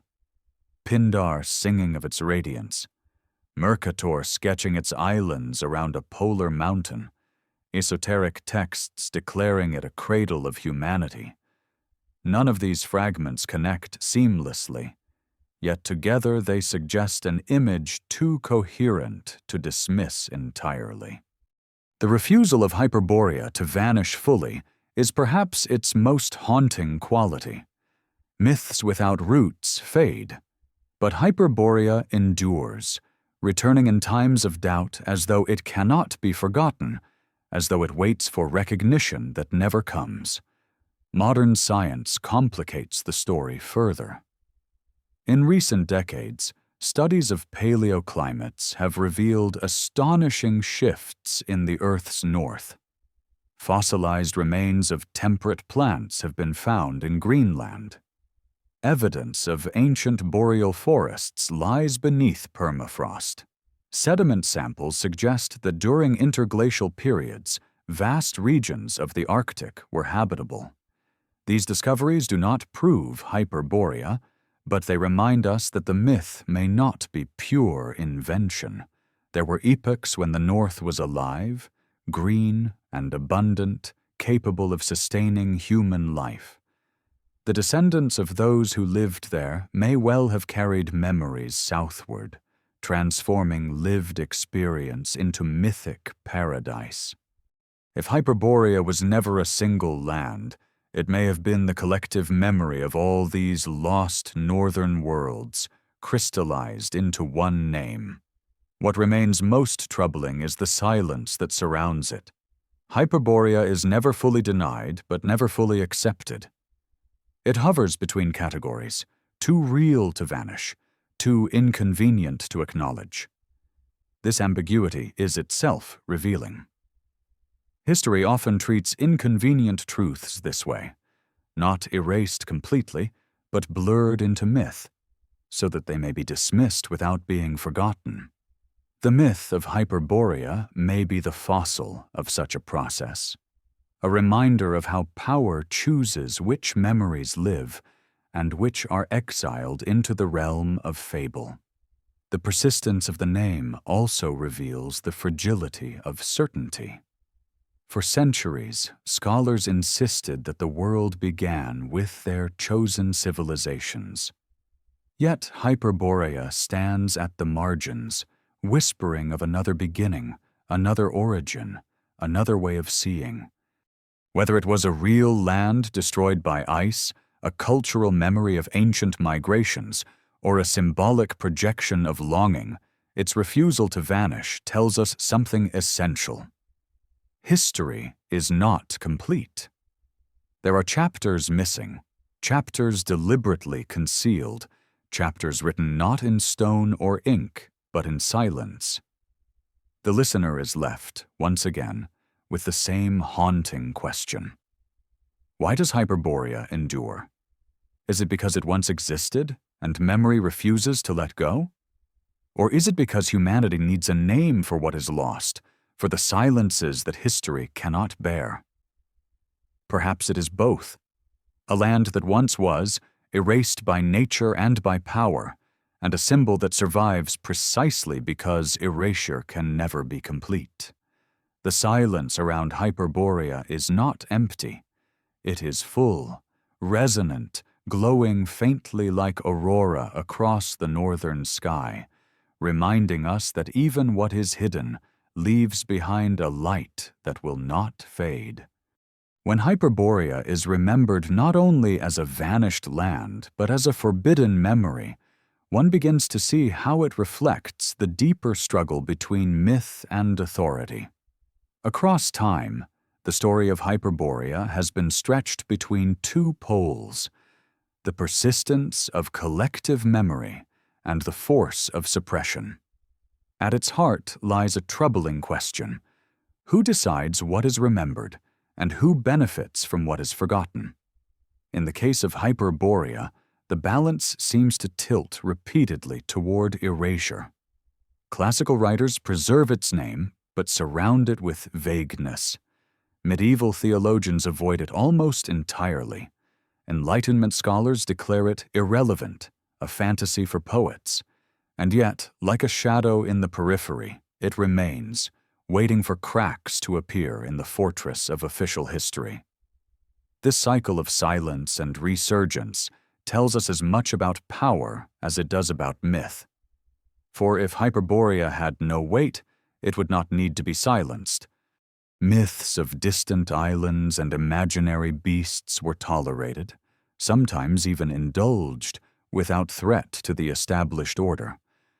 But Hyperborea carried with it associations of sacred origins, of rival wisdom, of connections that placed the divine in the farthest north rather than the Mediterranean world or the biblical lands of the Near East.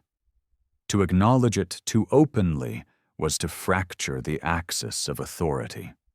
What empire or church would admit that truth could be rooted in a place beyond its maps, in a realm it could not control? In this sense, Hyperborea became more than legend. It became a dangerous possibility, one that had to be contained by being declared myth.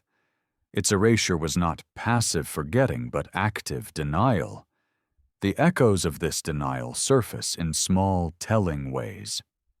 When Renaissance cartographers sketched the North with speculative precision, their maps were later revised to remove the traces.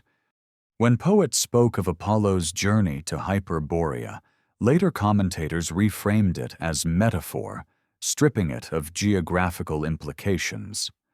When esoteric traditions tried to revive Hyperborea as a source of primordial wisdom, they were dismissed as unscientific, even as fragments of their claims found resonance in geology and anthropology centuries later. The pattern is relentless. Every time Hyperborea approaches visibility, it is pulled back into shadow, as if history itself conspires to preserve its absence. And yet the silence does not erase the yearning. Across cultures, the human imagination clings to the idea of a northern sanctuary. Myths of radiant dawns, of eternal life, of wisdom guarded at the edge of the world persist in folklore and oral tradition. In some Siberian legends, the homeland of the ancestors is described as a place of plenty, abandoned only after a great freeze. In Norse tales, realms beyond the known seas shimmer with light and abundance, though they are unreachable. Even in Celtic lore, islands of brightness drift to the north, half seen, half dreamed. These motifs may not prove Hyperborea's existence, but they prove that the idea of a luminous north was shared, remembered, and transmitted across millennia. Such persistence suggests that the myth satisfied a need too deep to vanish. It gave voice to something felt, but not admitted. The suspicion that history hides more than it reveals. The suppression of Hyperborea also mirrors other acts of erasure in human history. Libraries burned in Alexandria, manuscripts lost in monasteries, oral traditions dismissed by conquerors, all represent deliberate narrowing of what may be known. Each erasure creates silence, but silence is never empty. It becomes filled with longing, speculation, whispers of what might have been. Hyperborea belongs to this category of silenced memory. The very vagueness of its record makes it compelling. We cannot know it, and so we cannot dismiss it. It remains a riddle not because there is too much evidence, but because there is too little, and because the absence feels deliberate. Modern scholars often attempt to reduce Hyperborea to psychology, a projection of human longing for paradise, a northern counterpart to Eden, a symbolic mirror of humanity's nostalgia for perfection. While there is truth in this, it does not explain why the myth insists on geography. Why north? Why light without night? Why offerings carried from Hyperborea to Delos described in practical detail? Symbolic projections rarely require such concreteness. The insistence on place suggests a memory rooted in something real, something that once existed before it was dissolved into myth. The difficulty lies in the fact that what was real no longer fits within the sanctioned framework of history. Thus it is not denied entirely, but disguised, reframed, and pushed to the margins. One can see this process clearly in the way Apollo's connection to Hyperborea has been handled. For the Greeks, it was an article of faith that their god of light retreated northward for renewal. Later interpreters, uncomfortable with the geographical implications, declared this an allegory for seasonal cycles. But why would the Greeks, who had no shortage of poetic metaphors, choose to ground this belief in a specific name, in a specific direction? The reluctance to treat Hyperborea as more than symbol betrays a deeper unease. If it was only a metaphor, it would not trouble historians. But because it suggests memory, it must be contained. The silence around Hyperborea, then, is less about ignorance and more about control. The possibility of deliberate suppression returns us to a broader question. What else has been erased? History is not a neutral archive, but a curated story. By choosing beginnings, by declaring some places centers and others peripheries, those in power shape our sense of identity. Hyperborea disrupts this narrative by suggesting a beginning elsewhere, a light outside the authorized centers of civilization. Perhaps this is why it lingers, not as accepted fact, but as haunting doubt. To remember Hyperborea is to remember that history is incomplete, that what we are told is only part of the story. In the modern world, the silence is breaking in unexpected ways. Climate change reveals landscapes hidden beneath Arctic ice, exposing traces of ancient ecosystems. Archaeological discoveries show that oral traditions can preserve memories of events thousands of years old.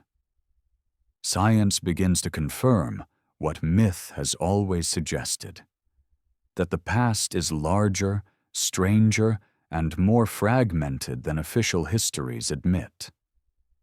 Hyperborea may never be proven as a place, but it does not need to be. Its power lies not in confirmation, but in the questions it raises, in the silences it exposes, in the sense that our origins are less certain than we believe. The listener is left standing in the threshold of that silence. Hyperborea may have been erased deliberately, or it may have vanished naturally, but its persistence across time testifies to something unresolved. Is it a memory of real lands lost to ice, a fragment of ancient migrations, a repository of wisdom silenced by authority? Or is it the name we give to the suspicion that history has gaps, that we are not being told everything? No answer can be given. Only the silence remains, luminous, unyielding, like a glow beneath the horizon that never rises into day. The haunting presence of Hyperborea is not confined to ancient texts or distant myths. Even in the modern era, its shadow lingers in unexpected places, half buried in scholarship, resurfacing in esoteric speculation, and woven quietly into the cultural imagination. During the Enlightenment, when rationalism sought to strip myth from history, Hyperborea was dismissed as fable. And yet, just as it seemed to vanish into obscurity, it re-emerged in the works of Renaissance and Romantic thinkers who saw in it a symbol of a primordial order, a lost harmony between humanity and the cosmos. The persistence of its name across such radically different contexts suggests that Hyperborea is not easily erased. It returns precisely because it represents more than geography. It is an idea, a mirror of longing, a symbol for what lies beyond the reach of sanctioned knowledge. In the 16th century, as explorers charted the world's oceans, the poles remained the last blank spaces on maps. It was in this void that Hyperborea was revived. Mercator's maps depicted the North not as an empty wasteland, but as a place of structure, with islands encircling a magnetic mountain and rivers flowing outward to the seas. Though modern scholars often reduce these drawings to errors or fantasies, the details trouble that dismissal. They suggest reliance on older sources Mercator never revealed. Why sketch rivers where no one had sailed? Why imagine landforms so precise if they were merely invented? The suspicion lingers that traces of lost knowledge, perhaps preserved in monastic manuscripts or fragments of older cartographies, informed his designs. Hyperborea, even when reframed as speculation, continued to demand a place on the map. By the 19th century, the myth gained a new, more dangerous form of life. Theosophists and occultists declared Hyperborea to be the home of humanity's earliest race, a civilization of pure spirit, later corrupted by material decline.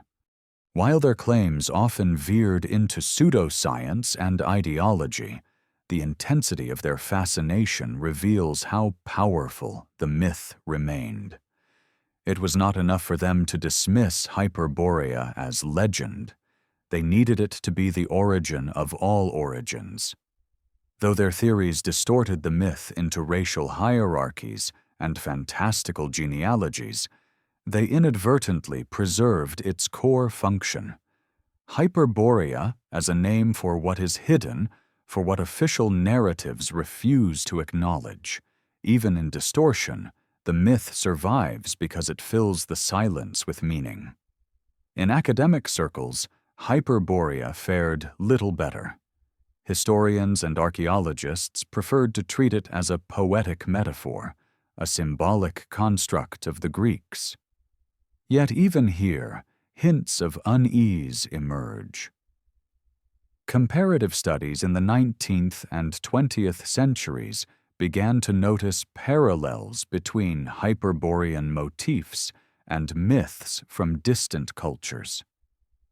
Tales of luminous homelands, of lands swallowed by ice, of migrations from the north before catastrophe, all echoed too closely to ignore. Some scholars quietly admitted the possibility that myths encode climate memory, that oral traditions may preserve recollections of real upheavals long after written records vanish. In this light, Hyperborea could be understood as the Greek name for an event or landscape remembered across continents. The details may have shifted, but the essence remained: the North as origin, as paradise, as loss. Modern science adds further complexity. Paleoclimatologists have uncovered evidence of dramatic shifts in the Arctic. During interglacial periods, vast forests grew where tundra now reigns. Fossils of temperate trees and plants, even pollen from flowering species, have been found deep within frozen soils.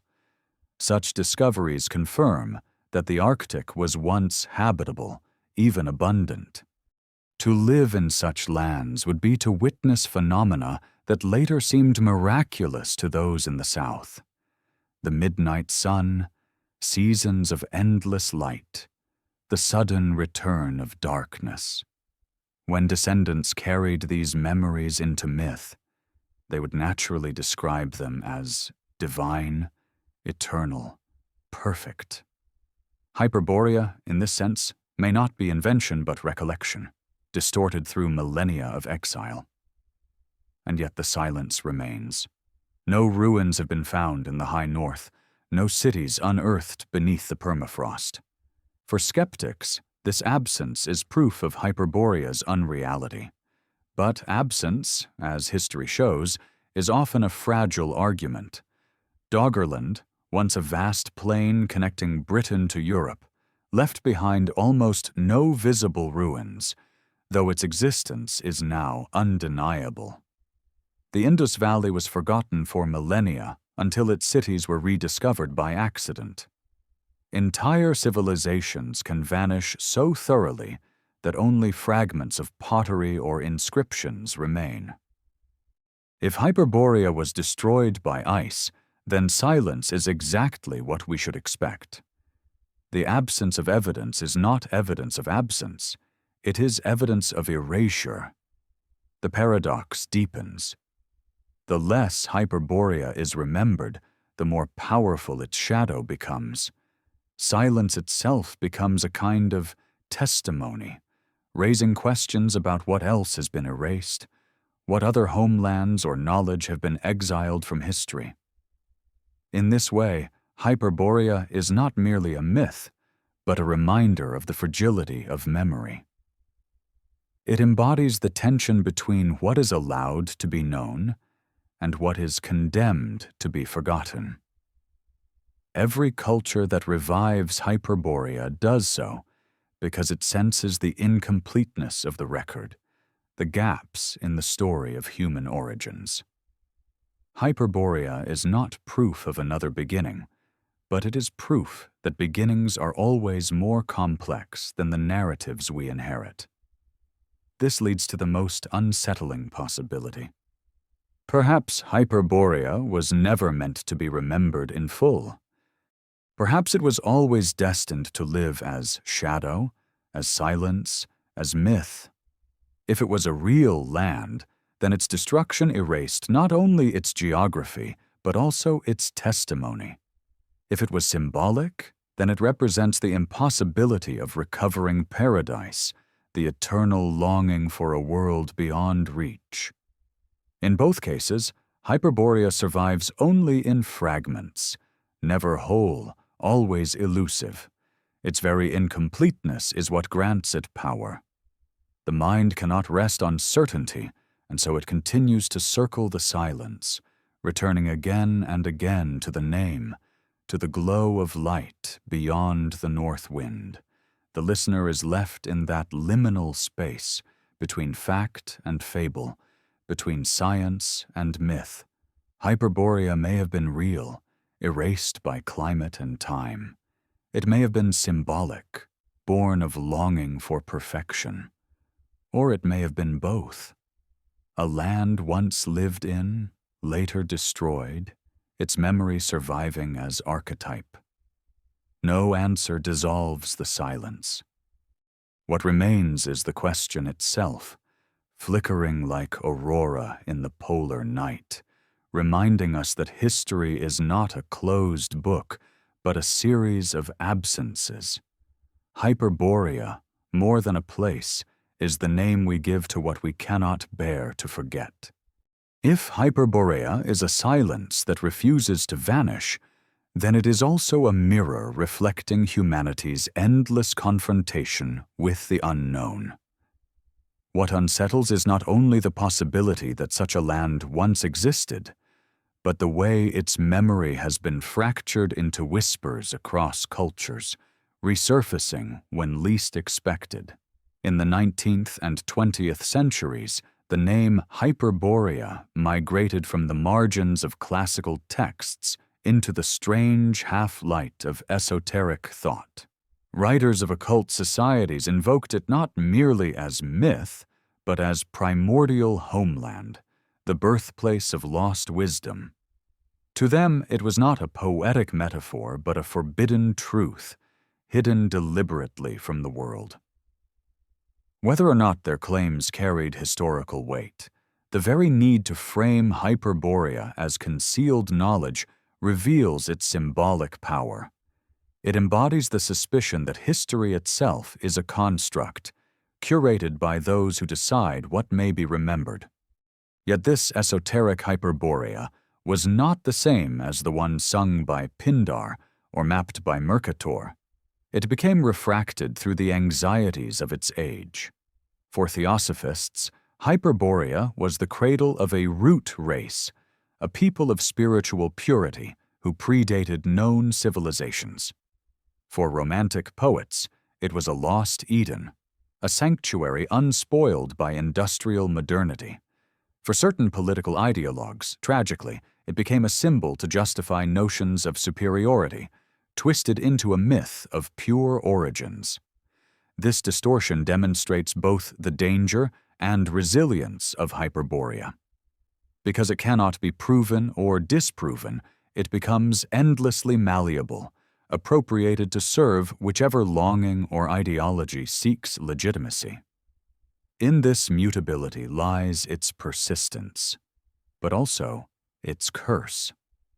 The danger of such distortions is that they risk obscuring what Hyperborea truly represents, not a tool of ideology, but a riddle about the limits of human memory.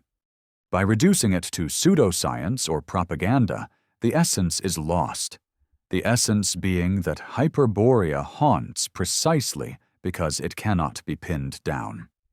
It is not about purity or superiority, but about erasure and silence, about the suspicion that something vast has been cut from the record. The misuse of Hyperborea reveals less about the land itself than about the desperation of those who seek certainty where none can be found. In this sense, the myth becomes a cautionary tale. The more one tries to seize it as fact, the more it slips away, leaving only projection in its place. Still, the distortions point to something important: the enduring human need to believe in a hidden origin. Myths of lost lands surface in times of upheaval because they offer both escape and foundation. To imagine Hyperborea as a sanctuary is to imagine that paradise is not entirely lost, that perfection lies somewhere, even if concealed. To imagine it as a cradle of wisdom is to assert that knowledge is deeper than the shallow surface of history. And to imagine it as suppressed is to recognize, consciously or not, the power structures that decide which truths survive. Whether used by poets, mystics, or ideologues, Hyperborea persists because it answers a question that never disappears. What lies beyond the edges of the known? In parallel, the sciences of the 20th century added strange layers to the conversation. As explorers reached further into the Arctic, as satellites began to chart the poles, the blank spaces of maps shrank. And yet, rather than dissolving Hyperborea, this exposure deepened the mystery. Fossil forests were found in Svalbard. Remains of temperate flora emerged from frozen soils in Greenland. Mammoth bones and other signs of lost ecosystems testified to climates unimaginably different from today. Suddenly, the idea of habitable lands in the far north no longer seemed absurd. Hyperborea could be understood as a distorted memory of these forgotten epochs, when people may have lived under skies of endless light. If so, then the myth is not invention, but echo. An echo of survival carried through millennia, blurred but never extinguished. This scientific convergence does not prove Hyperborea, but it unsettles its dismissal. It forces us to admit that myths may preserve truths in symbolic form, that oral traditions can carry fragments of memory older than writing itself.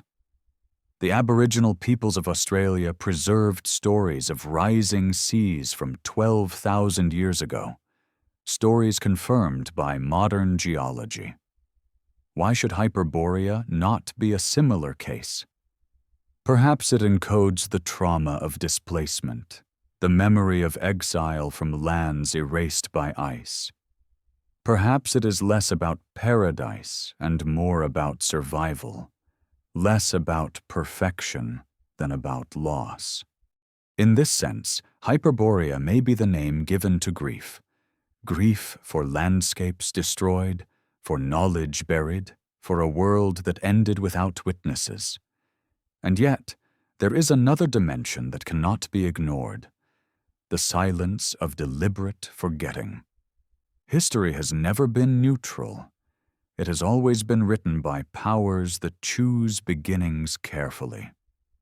The memory of Hyperborea threatens those beginnings by suggesting origins outside the authorized centers.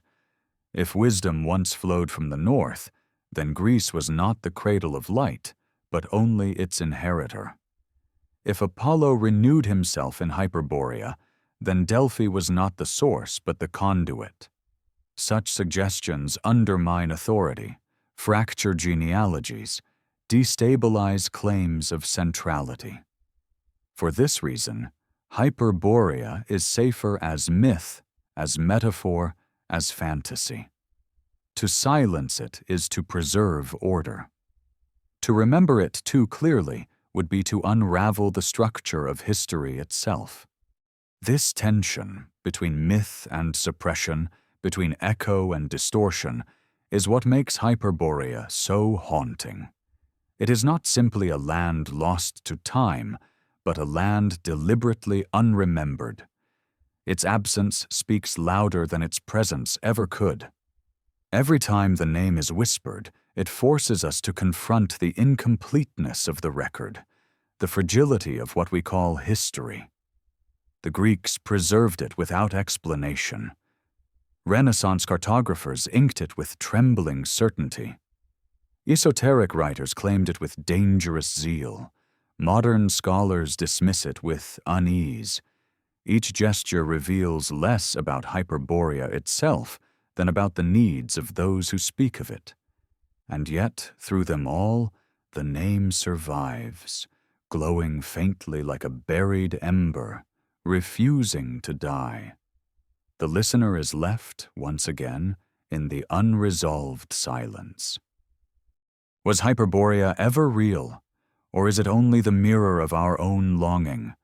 Was it erased by ice, or by power, or by both at once?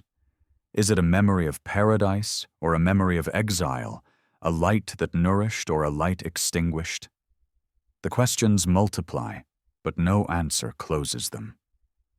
The silence deepens, luminous and unyielding, like the glow of aurora across a frozen sky.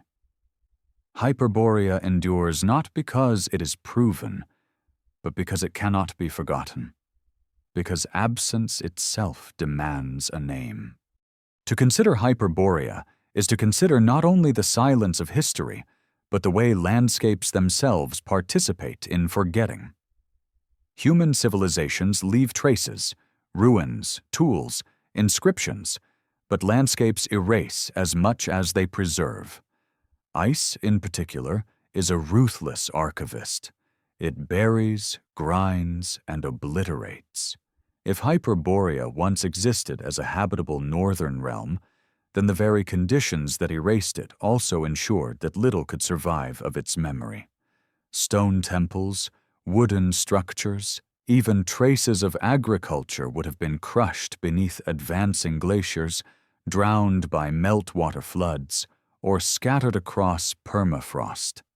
This is why the absence of archaeological remains cannot be the final argument. Ice has swallowed entire worlds before. Why not this one? Hyperborea may be missing from material record, not because it was never real, but because its archives lie sealed beneath miles of frozen silence. The geological evidence unsettles the skeptic's comfort. Fossils of temperate trees in Greenland, pollen trapped in Arctic ice, and remains of vast river systems all testify that the North was once more than barren waste. During interglacial periods, regions now lifeless were green, habitable, abundant. To live there would have been to inhabit a world unlike any other, months of endless light, months of endless night, rhythms alien to southern latitudes. For those who later carried these memories south, how could they describe such a world? They called it a land where night did not exist, a paradise of eternal day. In myth, Hyperborea is a radiant sanctuary. In geology, it is a memory of ecosystems erased by climate. The two may not contradict each other. They may be two ways of describing the same loss. But landscapes do more than bury. They also shift the ground beneath our feet. The Earth's axis tilts, its poles wander, its climates oscillate. Myths of Hyperborea may preserve not only memories of lost lands, but knowledge of these cosmic rhythms. Some researchers suggest that ancient peoples, observing the slow precession of the equinoxes, embedded this awareness in stories of gods who traveled northward, of lands of perpetual light that appeared and disappeared. Apollo's annual journey to Hyperborea could be read not only as religious ritual, but as coded astronomy, preserving in myth the cycles of celestial mechanics. If so, then Hyperborea is not simply a land lost in space, but a land lost in time, a memory of alignments and climates no longer present. Myth, in this reading, becomes archive, fragile, poetic, but rooted in observation. The absence of ruins does not mean the absence of traces. It means the traces are hidden differently. In myths, in rituals, in fragments of cartography, Hyperborea persists. It survives not as stone, but as symbol, not as artifact, but as silence. And silence, too, can be evidence, evidence of suppression, evidence of catastrophe, evidence of something too unsettling to be remembered openly.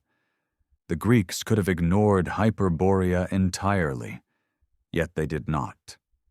They preserved its name, tied their most luminous god to it, and described rituals that connected their sacred festivals to its offerings. That stubbornness betrays something more than invention. It suggests obligation, as if they were compelled to preserve a fragment of a story whose meaning they no longer fully understood. This raises another question. What happens when landscapes are erased not by nature, but by narrative? The physical world may bury ruins, but power buries memory. Throughout history, the dominant forces of empire and religion have decided what deserves to be remembered. If Hyperborea represented an origin outside their control, then its erasure would serve their authority. The silence around it becomes less geological and more political. Its absence from the archaeological record may be natural, but its absence from historical discourse feels deliberate. It is not only ice that buries, it is also ink. And yet the possibility that Hyperborea was erased deliberately opens another unsettling path. What knowledge might have been lost with it? Was it astronomy, medicine, cosmology, or simply a memory of life lived differently under alien skies? Whatever it was, its suppression created a vacuum that continues to attract speculation. Esoteric traditions filled the void with visions of root races and spiritual homelands. Romantic poets filled it with dreams of paradise. Modern science fills it with reconstructions of past climates and lost ecosystems. Each response, however distorted, is an attempt to name what was erased. Hyperborea's silence becomes a mirror, reflecting the needs of each era. It is less a fixed myth than a space where absence compels invention. But even if we accept Hyperborea as a memory of lost lands, another question emerges. What does it mean for us now? If entire civilizations can vanish so completely that only myth remembers them, then our confidence in history is shaken. The silence of Hyperborea reminds us that what we call the story of humanity is partial, fractured, incomplete. We live among absences as much as among presences. Each silence, Hyperborea, Atlantis, Doggerland, Lemuria, reminds us that erasure is not exception, but norm. History is not a straight line, but a broken mosaic, pieces missing, edges blurred, meaning reconstructed from fragments.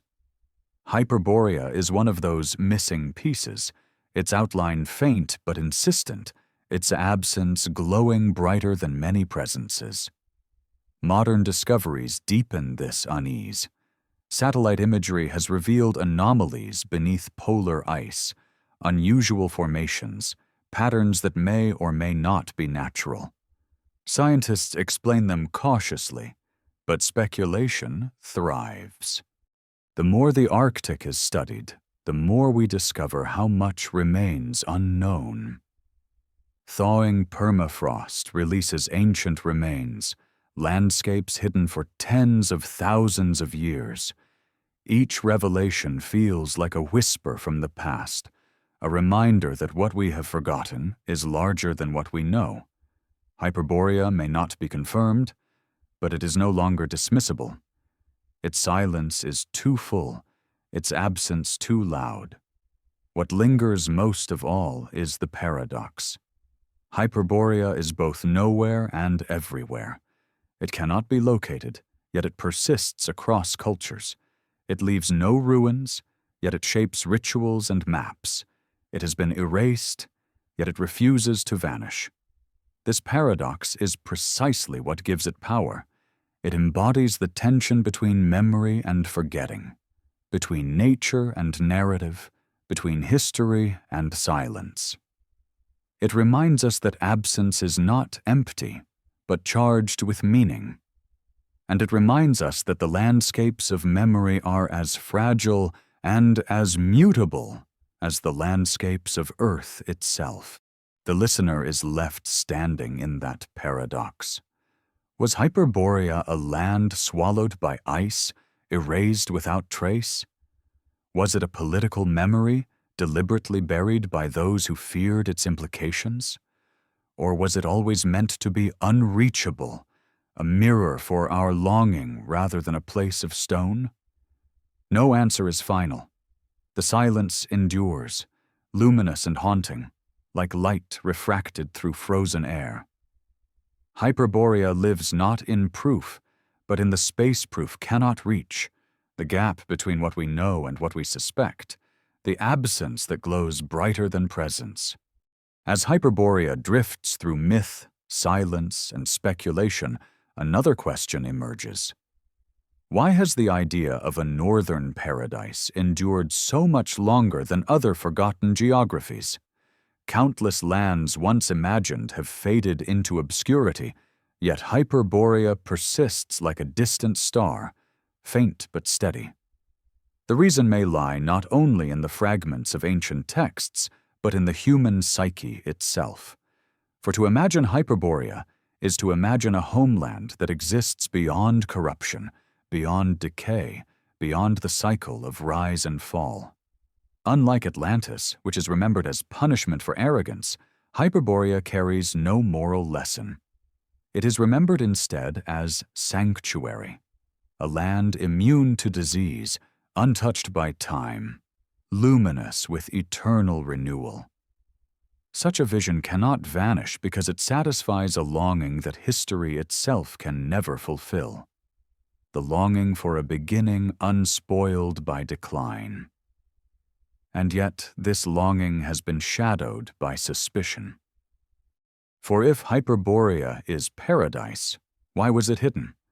Why was it erased, remembered only in fragments and whispers? The answer may lie in the way cultures deal with trauma. Survivors of catastrophe rarely record the disaster itself.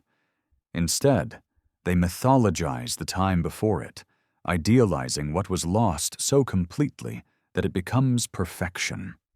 In this sense, Hyperborea may be the memory of a people displaced by climate, driven southward by advancing ice, exiled from a world of endless light into a world of night and struggle. Their descendants could not preserve the land itself, but they preserved its image as eternal harmony. The trauma of loss was softened by transmuting it into paradise. What was once grief became myth, and myth became memory disguised as dream. This interpretation finds echoes across world traditions. In the Rig Veda, the golden age of the dawn gods is described not as a future paradise, but as a past reality. In Iranian lore, Arianavea was once a pure homeland before it was overwhelmed by cold.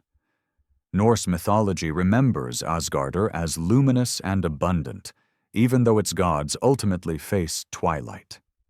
These parallels suggest that Hyperborea was not unique, but part of a wider human impulse to project perfection into the past, to sanctify what was destroyed so that its absence could be endured.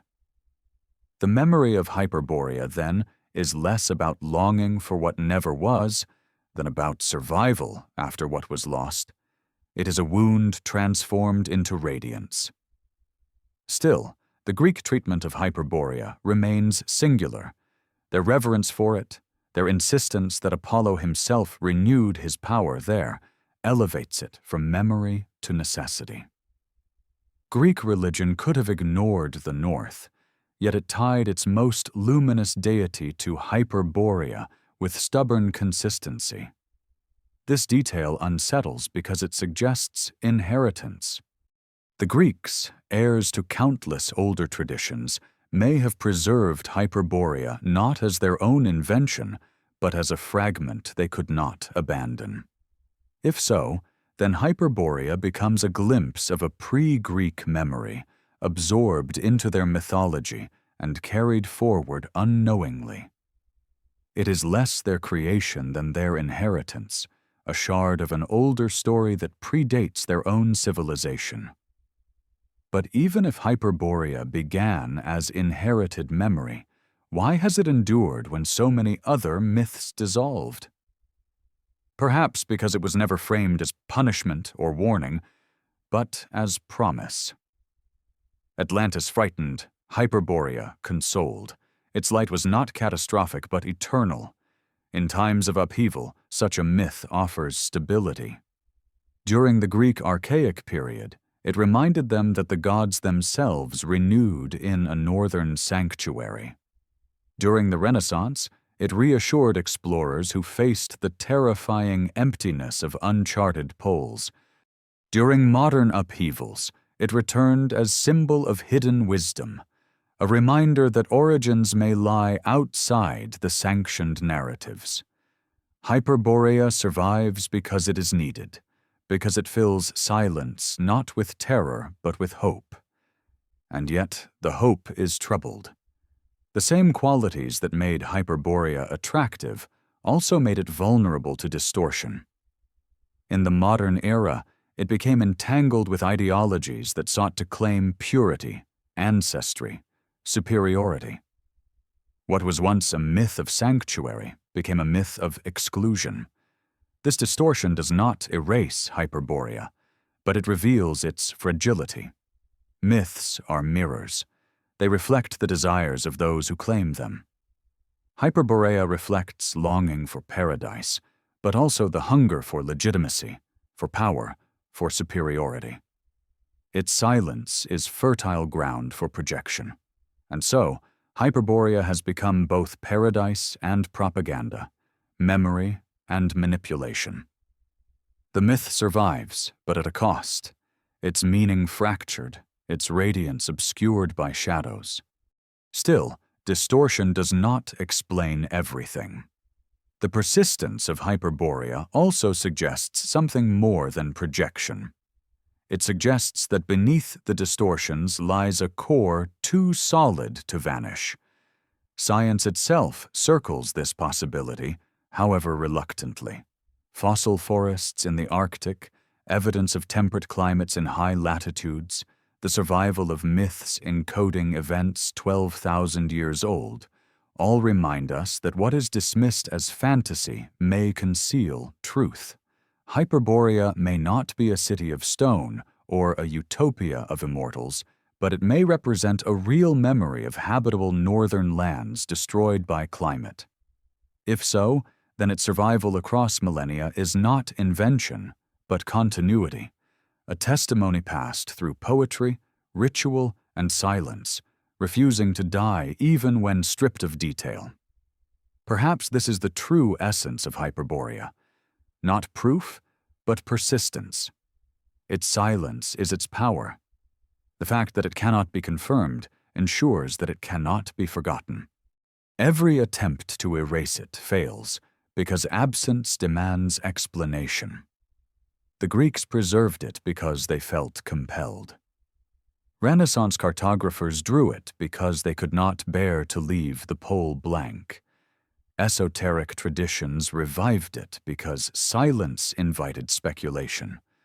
Even modern scientists, though cautious, are haunted by the parallels between myth and paleoclimate.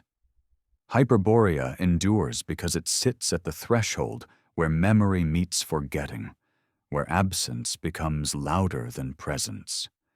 It survives because silence itself cannot be silenced.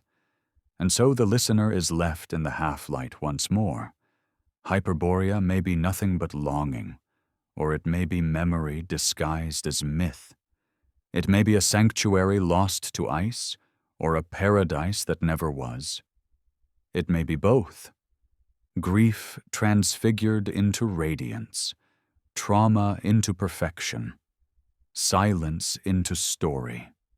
What matters is not whether it existed in stone, but that it exists in memory, that it refuses to vanish, that its absence continues to shape imagination across centuries.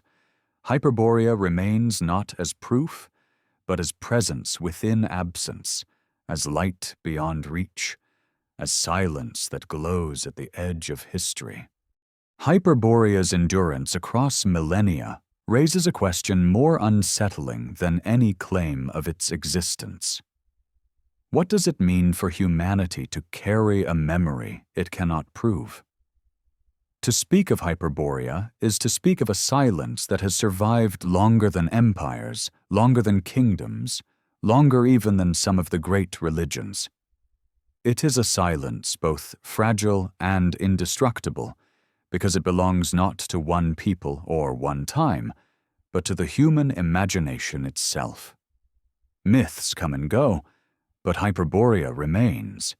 Its survival suggests that we are not only creatures of history, but also of absence, shaped as much by what we cannot remember as by what we can. Hyperborea is a name given to this haunting absence, a geography of loss that refuses to vanish. The persistence of Hyperborea also exposes the fragility of our confidence in history. We often believe that what is not written, what is not carved into stone, is lost forever. Yet Hyperborea shows otherwise. It has survived in fragments of poetry, in vague cartographies, in whispered rituals, in distorted esoteric doctrines. None of these fragments prove it, yet together they keep it alive. What is strange is how little is needed for a myth to endure. A single mention in Herodotus, a few hymns in Pindar, an allusion in Pausanias. Such fragments should have been forgotten. Instead, they became seeds that grew into forests of speculation. This suggests that Hyperborea's survival cannot be explained only by accident. Something about the name, the idea, the silence it evokes makes it irrepressible. It speaks to a hunger deeper than knowledge, a hunger for origins not confined to what the official record allows. Consider how Hyperborea differs from other myths of lost lands. Atlantis is a tale of punishment. Lemuria, a scientific hypothesis gone astray. Mu, a product of 19th century invention. These myths have faded in and out, tethered to specific narratives. Hyperborea, however, is both less and more. Less because it lacks detail, structure, and story. More because it resists containment. Its very vagueness is what allows it to survive. It cannot be disproven because it was never fully defined. It cannot be dismissed because its fragments are too consistent, too stubborn to ignore. This is why Hyperborea continues to haunt. It is not a myth with a moral, but a myth with a silence, and silence is harder to kill than story. In many ways, Hyperborea is not only a land of the North, but a metaphor for the North itself. The North has always been imagined as a place of paradox, harsh yet pure, deadly yet radiant, frozen yet luminous. To imagine Hyperborea is to imagine the North perfected, its light without its cold, its purity without its cruelty, its remoteness without its emptiness. It becomes the archetype of what the human mind projects onto the horizon it cannot cross. The fact that this archetype persists in myths from Greece, from Iran, from India, from Siberia, suggests that Hyperborea is not simply Greek invention, but a deep structure in human memory. It is the shape of longing cast upon the polar sky. But longing alone does not explain the suspicion that Hyperborea was deliberately suppressed. The Greeks did not forget it, but later powers did. The silence surrounding Hyperborea is too consistent, too complete to feel like natural fading. Myths of paradise, of lost lands, of golden ages often survive with abundant variation. Hyperborea, however, is remembered only in fragments, and those fragments are always tinged with hesitation, with doubt, with secrecy. Herodotus admits he does not fully believe, yet he writes. Roman authors mention it rarely, as if wary. Medieval theologians ignore it almost entirely. The Enlightenment dismisses it with haste. At each stage, Hyperborea is treated not as irrelevant, but as dangerous. Dangerous precisely because it suggests a beginning outside sanctioned narratives.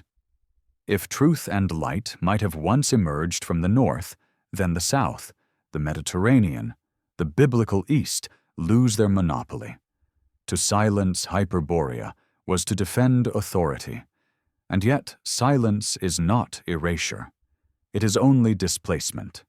Hyperborea survived in cartographic margins, in esoteric whispers, in the murmurs of poets who could not let go of its radiance. Even today, when the Arctic is studied with satellites and science, the name lingers. Not because we believe in immortal Hyperboreans, but because the silence they represent remains unsatisfied. We know that the past is larger than our histories admit. We know that civilizations have risen and fallen without trace. We know that climate has reshaped the world countless times. And so Hyperborea becomes not a lie, but a question. What else have we forgotten? What other beginnings lie erased, hidden not in stone, but in silence? The modern Arctic itself deepens the mystery. As ice recedes under warming climates, new landscapes emerge. Valleys long sealed, ancient bones, pollen frozen for millennia. Each revelation is a reminder that what lies hidden is not dead but waiting. In this way, the land itself conspires with the myth. It withholds, and then it reveals. It erases, and then it hints. If Hyperborea was ever real, it may still lie beneath this frozen veil, inaccessible not because it never existed, but because its remains are still sealed in the very ice that destroyed it. The silence, then, is not final. It is only delay. And in that delay, imagination flourishes, filling the gaps with light and story. But there is another dimension, more unsettling still. Perhaps Hyperborea does not endure because it was real, but because it names a truth deeper than fact, that loss itself is the foundation of memory. To remember Hyperborea is to remember that what is most important is always what is missing. We do not long for what is present, we long for what is gone. Hyperborea becomes the purest form of this longing, a myth not of presence but of absence. It is the light we imagine behind the darkness, the harmony we project into silence, the perfection we invent to make grief bearable. Its reality matters less than its necessity. It survives because it answers the ache that history itself cannot soothe. And so Hyperborea continues, not as land but as shadow, not as presence but as absence. Its fragments survive in poetry, in maps, in myths, in distortions. Its silence endures as both wound and consolation. It is the ghost that haunts the north, the name we give to what was erased, the glow we see at the edge of memory. Whether it was a real land destroyed by ice, a fragment of migration memory, or a symbol of paradise, the effect is the same. It unsettles us, reminding us that our history is incomplete, that silence is as powerful as speech, that forgetting is as formative as remembering. The listener is left in the stillness of that thought. Hyperborea may never be proven, but it cannot be erased. It survives in silence, luminous, unyielding, a name whispered across centuries, not because it is known, but because it is unknown. It endures because humanity needs it, because absence demands memory, because silence itself glows. Hyperborea remains the light beyond the north wind, unreachable, untouchable, yet forever present at the edge of history. As the myth of Hyperborea flows through centuries, it becomes clear that its endurance is not merely a curiosity of folklore, but a confrontation with the nature of truth itself. What unsettles is not only the possibility that Hyperborea once existed, but the way its silence challenges our faith in history. For history pretends to completeness, to continuity, to a steady march of origins and achievements. Yet Hyperborea whispers of fractures, absences, and omissions.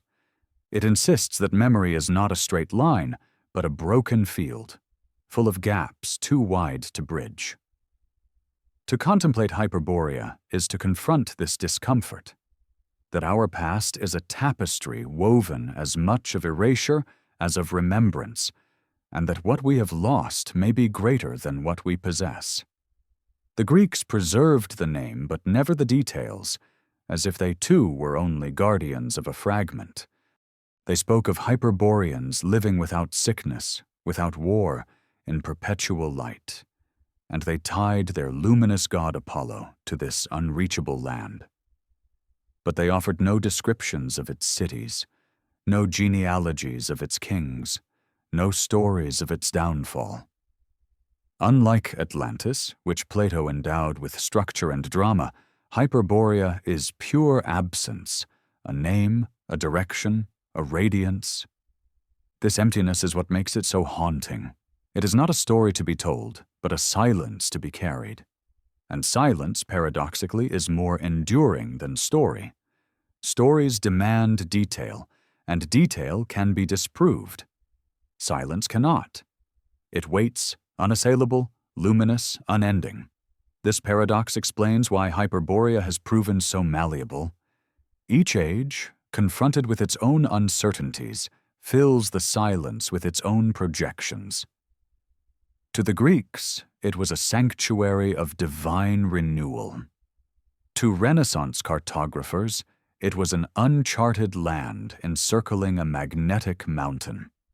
To occultists, it was the cradle of humanity, a homeland of spiritual purity.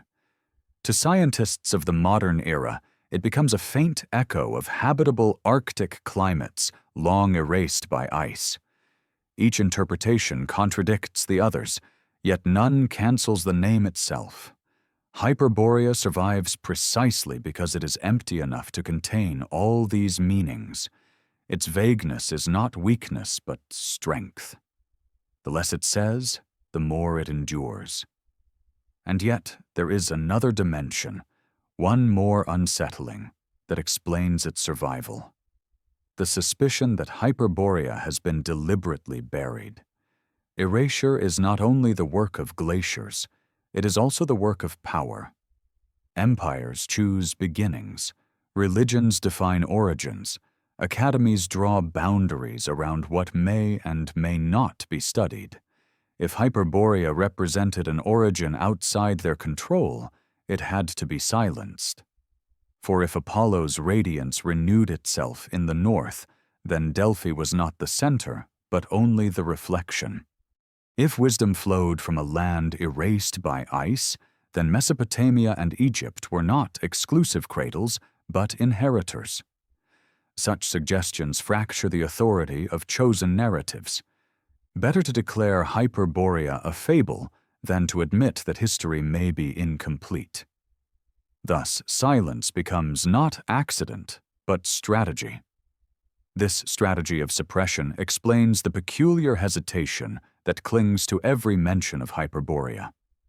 Herodotus records it with doubt, as if afraid to say more.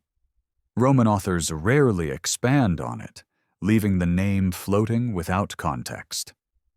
Medieval theologians avoid it altogether, as though acknowledgement itself would be dangerous. Enlightenment scholars dismiss it briskly, with a swiftness that betrays unease. And modern academia, though cautious, prefers to place it firmly within the realm of metaphor. This repeated pattern, hesitation, dismissal, silence, suggests less a myth forgotten than a myth policed, a memory allowed only in fragments so that its implications remain buried. But the silence has never been complete. In the margins of maps, in the rituals of Apollo, in the whispers of esotericism, Hyperborea persists like an ember beneath ash. Even today, as satellites circle the poles and science reveals the contours of ancient climates, the name lingers. Not because we believe in immortal Hyperboreans, but because we cannot bear to dismiss the possibility that something was lost. Hyperborea becomes less a land than a question, and questions, unlike answers, do not fade. They deepen, they spread, they endure. The endurance of Hyperborea also reminds us that absence itself is a form of testimony. To erase something completely is almost impossible. The more fiercely it is suppressed, the more stubbornly fragments survive. Hyperborea's very silence has become its preservation. The less detail it carries, the less it can be disproved. The less it is written, the less it can be destroyed. What remains is a ghostly trace, indestructible because it is intangible. Like light refracted through ice, it glimmers without form, elusive yet undeniable. But perhaps the deepest reason Hyperborea survives is not historical or political, but existential. It names humanity's longing for what has been lost beyond recovery. Every culture dreams of a golden age, a radiant homeland, a paradise exiled. Hyperborea is the Greek form of this universal longing. It endures because longing endures. It is the word we give to the ache that history cannot satisfy, the suspicion that our true beginning lies elsewhere, unreachable, concealed. In this way, Hyperborea is not only myth but mirror. It reflects not a land in the far north, but the hunger of the human spirit for what has been erased. Science itself, ironically, now lends the myth a faint legitimacy. Fossil forests in Greenland, pollen buried in permafrost, bones of mammoths under Arctic soil, all prove that the far north was once green, abundant, alive. Human habitation there is not inconceivable. If ancient groups lived in such lands, their displacement by sudden climate shifts could explain the memory of a radiant homeland swallowed by ice. Hyperborea may not have been a city of gods, but a memory of survival, refracted into myth across generations. The fact that geology confirms habitable Arctics of the past does not prove Hyperborea, but it prevents its easy dismissal.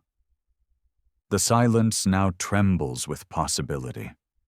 The listener is left standing at the edge of this silence, staring northward into the darkness lit by aurora. Hyperborea may be nothing more than longing. It may be memory distorted by trauma.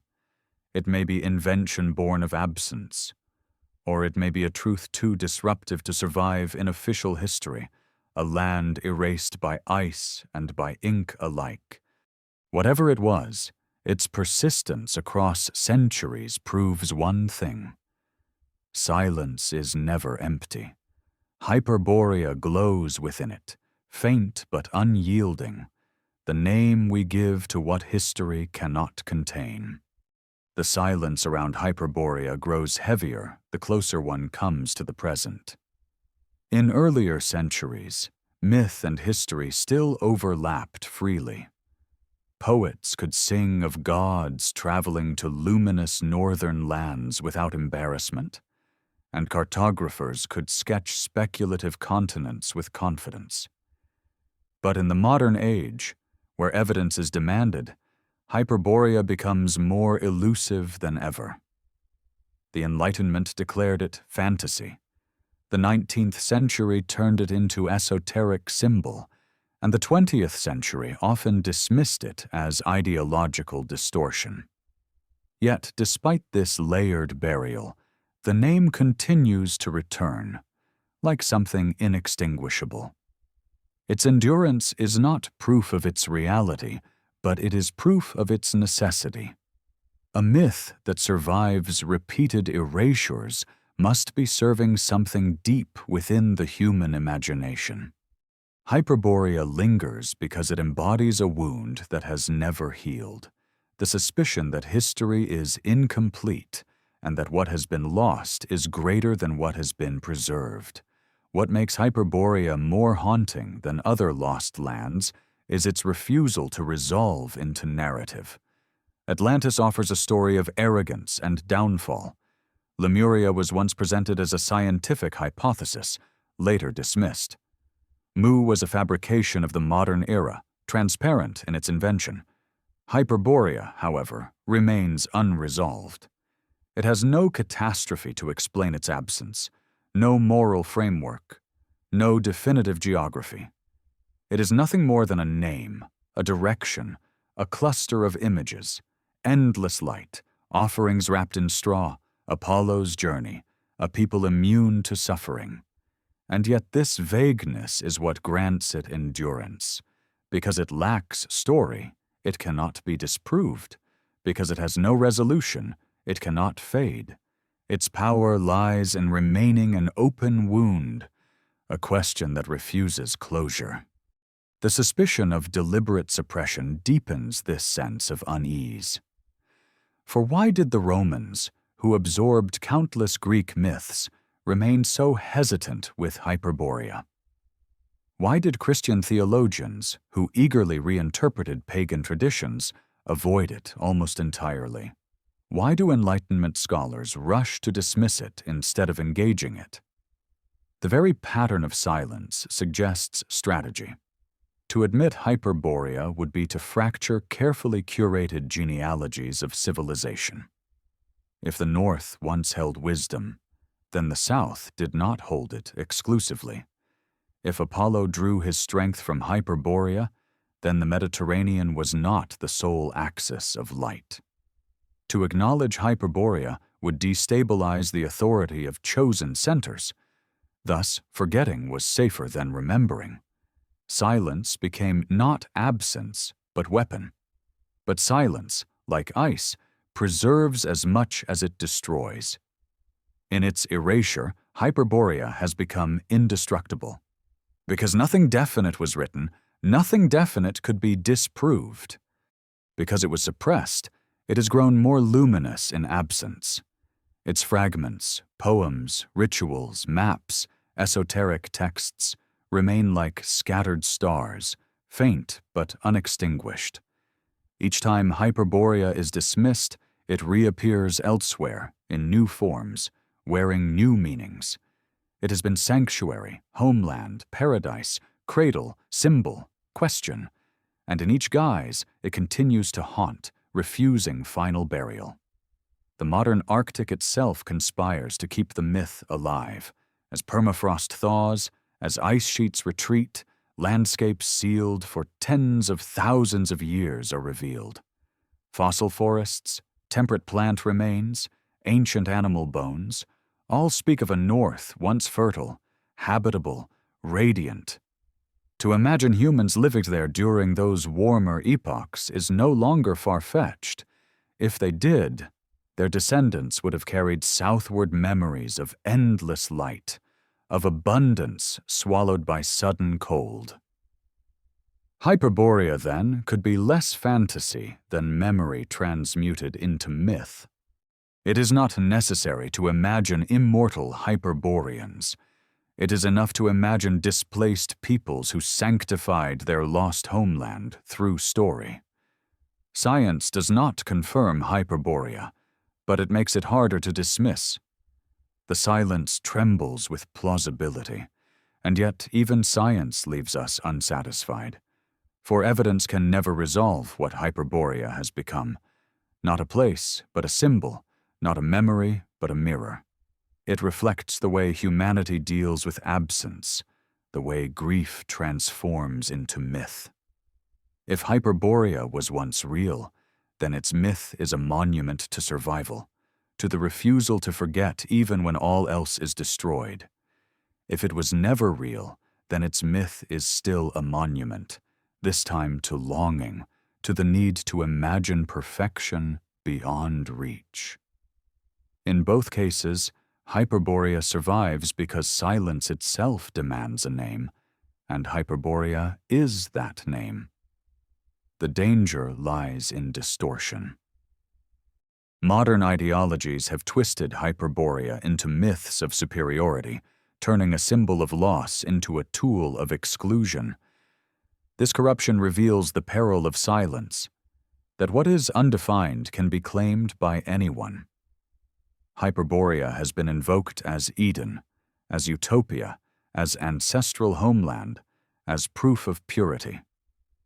None of these projections are true, yet all are possible precisely because the myth is undefined. Its silence is fertile ground, but fertile for both light and shadow. To preserve Hyperborea as memory, one must resist the temptation to reduce it to certainty.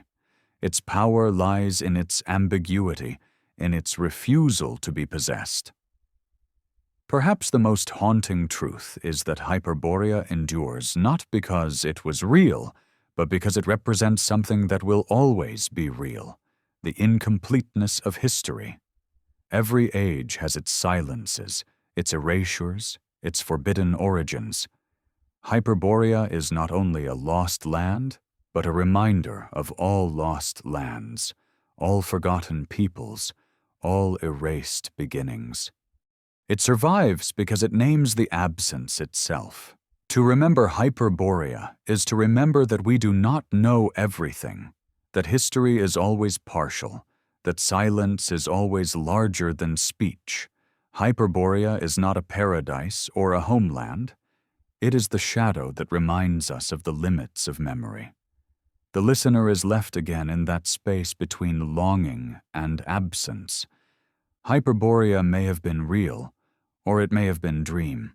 It may have been suppressed by power, or erased by ice, or never existed at all. But its endurance tells us something undeniable. What is silenced does not vanish. It lingers, luminous, unyielding, glowing faintly in the northern sky of memory. Hyperborea is not proof, but it is presence, the presence of absence, the echo of what cannot be erased. As Hyperborea persists into the modern imagination, it begins to shift from myth into symbol, from a possible geography into a philosophical mirror.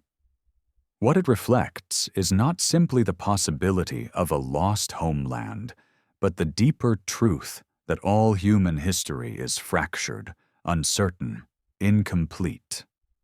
Hyperborea becomes the embodiment of this uncertainty, a luminous gap in memory, a reminder that what has been erased is often more powerful than what has been preserved.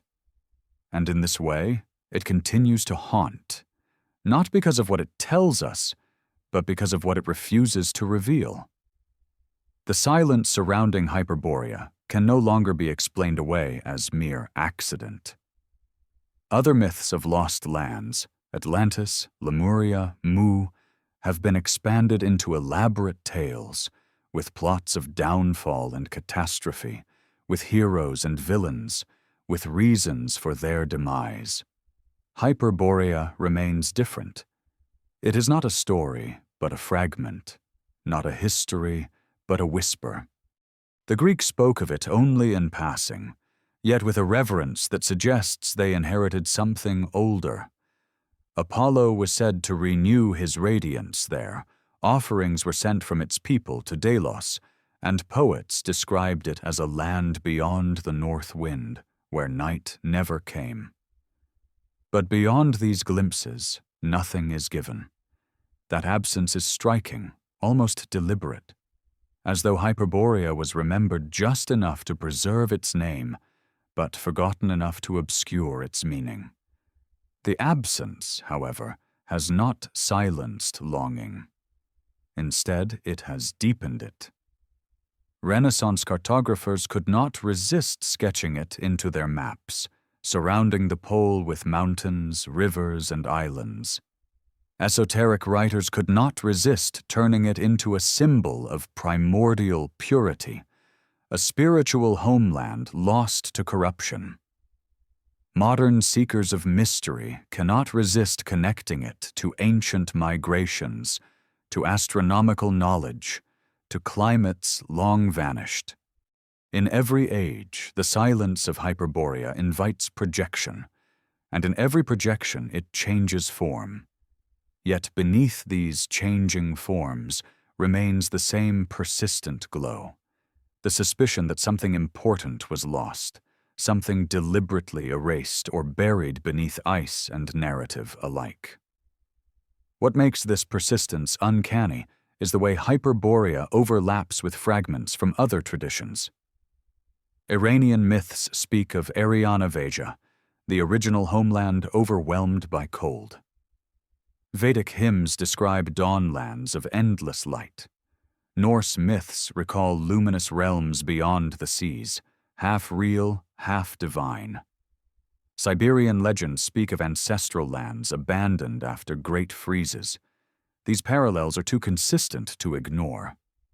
They do not prove Hyperborea's reality, but they suggest that memories of habitable northern worlds survived in many traditions, refracted into different names. If so, then Hyperborea is less an isolated Greek myth than one expression of a wider human memory of lands lost to climate change in deep prehistory. Silence, then, is not emptiness, but residue, the residue of trauma preserved as myth. Modern science adds weight to this reading. Paleoclimatologists confirm that during past interglacial periods, much of the Arctic was habitable. Fossil forests grew where tundra lies today, rivers flowed across what is now permafrost, and ecosystems flourished in climates unimaginable to us. Human groups could have lived there, perhaps seasonally, perhaps permanently. If they did, their displacement by advancing ice would have been catastrophic. Their descendants, scattered southward, might have preserved the memory of endless light, of a land of abundance suddenly lost. Over time, the memory would become sacred, untouchable, idealized as paradise. And thus, Hyperborea would emerge, not invention, but transmutation of grief into radiance. And yet, even with these possibilities, the silence persists. Why did so little survive in Greek literature? Why do later traditions avoid the name almost entirely? Why is Hyperborea always half-whispered, half-doubted, half-erased? This suggests more than natural forgetting. It suggests control. If Hyperborea represented a rival origin, one outside the sanctioned cradles of civilization, then suppressing it preserved the authority of chosen narratives. Empires and religions alike prefer clarity. Civilization beginning in Mesopotamia, in Egypt, in the biblical East. A luminous homeland in the far north fractures this clarity, threatens legitimacy, destabilizes identity. Better to leave it as vague myth than to admit its implications. In this sense, Hyperborea's silence is less mystery than evidence of suppression, evidence that what is dangerous to remember is often allowed to survive only in fragments. But silence is never empty. It resounds with possibility. The absence of ruins does not prove absence of reality, for ice is a destroyer more thorough than fire. Doggerland, once connecting Britain to Europe, left little visible trace, yet it is now known to have supported entire communities. The Indus Valley was forgotten for millennia until rediscovered by accident. Whole chapters of human history can vanish almost without trace, preserved only in whispers, waiting to be revived. If Hyperborea was one such chapter, then its silence is not emptiness but burial. And burial implies the possibility of excavation, even if only through imagination, through myth, through the fragments that survive. The endurance of Hyperborea, then, teaches something beyond the question of whether it was real. It teaches that silence itself is part of history. We are shaped not only by what is recorded, but by what is erased. Hyperborea is the name given to one such erasure. Its vagueness, its absence, its refusal to resolve, all are reminders that history is not a complete story, but a fragmentary one, and that the most haunting truths may lie not in what is told, but in what is hidden. To pursue Hyperborea is to pursue the shadow of history itself. The listener, standing at the edge of this silence, feels the weight of the paradox. Hyperborea may have been a land of endless light, erased by ice and forgotten by time. It may have been a symbol of longing, born from the trauma of displacement. It may have been suppressed by power, erased from official memory because it threatened authority. Or it may be all of these at once: memory, symbol, suppression, silence. Whatever it was, it survives because it cannot be erased. Its absence is its presence. Its silence is its testimony. Hyperborea endures because history is incomplete, and because absence, once named, becomes unforgettable. As the journey through Hyperborea draws to its quiet conclusion, the silence that surrounds it becomes less a puzzle of geography than a meditation on memory itself. For to speak of Hyperborea is not to reconstruct a map or to prove a myth, but to sit with the haunting fact that history is incomplete, fractured, and perhaps deliberately arranged. Hyperborea is the name of this fracture, the name given to absence when it glows too brightly to be ignored. What is most unsettling is that its survival across millennia, in fragments and whispers, may say less about the land itself than about the enduring human need to imagine what has been lost, erased, or hidden. Hyperborea resists closure because it resists possession. Atlantis can be told as a parable, Lemuria as a hypothesis, Mu as invention. Hyperborea never allows such neatness. It appears in poems, then vanishes. It flickers in rituals, then is forgotten. It reappears in maps, only to be erased. It surfaces in esoteric visions, distorted by ideology, and then recedes again. It survives not because of what it reveals, but because of what it withholds. It is a myth of silence rather than speech, of absence rather than detail, and silence, paradoxically, is indestructible. To try to erase Hyperborea is to preserve it. To dismiss it is to draw attention to its name. To suppress it is to make it more luminous. This is why Hyperborea cannot vanish. It has become the perfect myth of loss. Myths of golden ages, of paradises, of radiant homelands exist in every culture. But Hyperborea is unique in its restraint. It does not promise future salvation or threaten divine punishment. It does not moralize. It simply exists as memory of what once was, pure, luminous, unreachable. It is less a land than a feeling, the ache of exile, the longing for origins, the suspicion that perfection lies just beyond the horizon of history. Its silence is its truth, its absence its presence. Science has not dispelled this silence. If anything, it has made it more haunting. Fossils of ancient forests in Greenland, pollen in permafrost, bones of animals now extinct, all prove that the North was once fertile, habitable, even abundant. These facts do not prove Hyperborea, but they echo its possibility.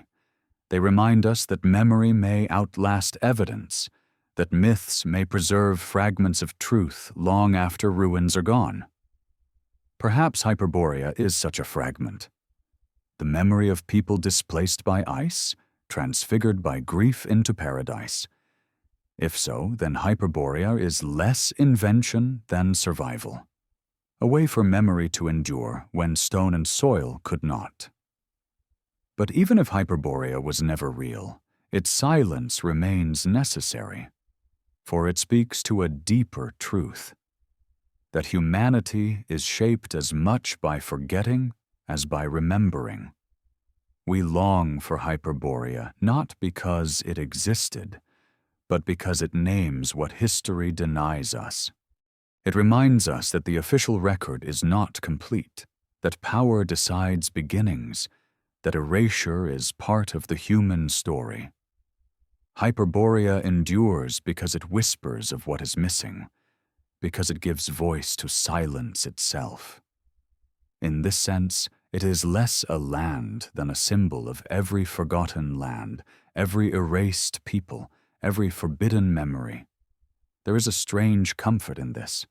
Hyperborea consoles by reminding us that silence is not empty.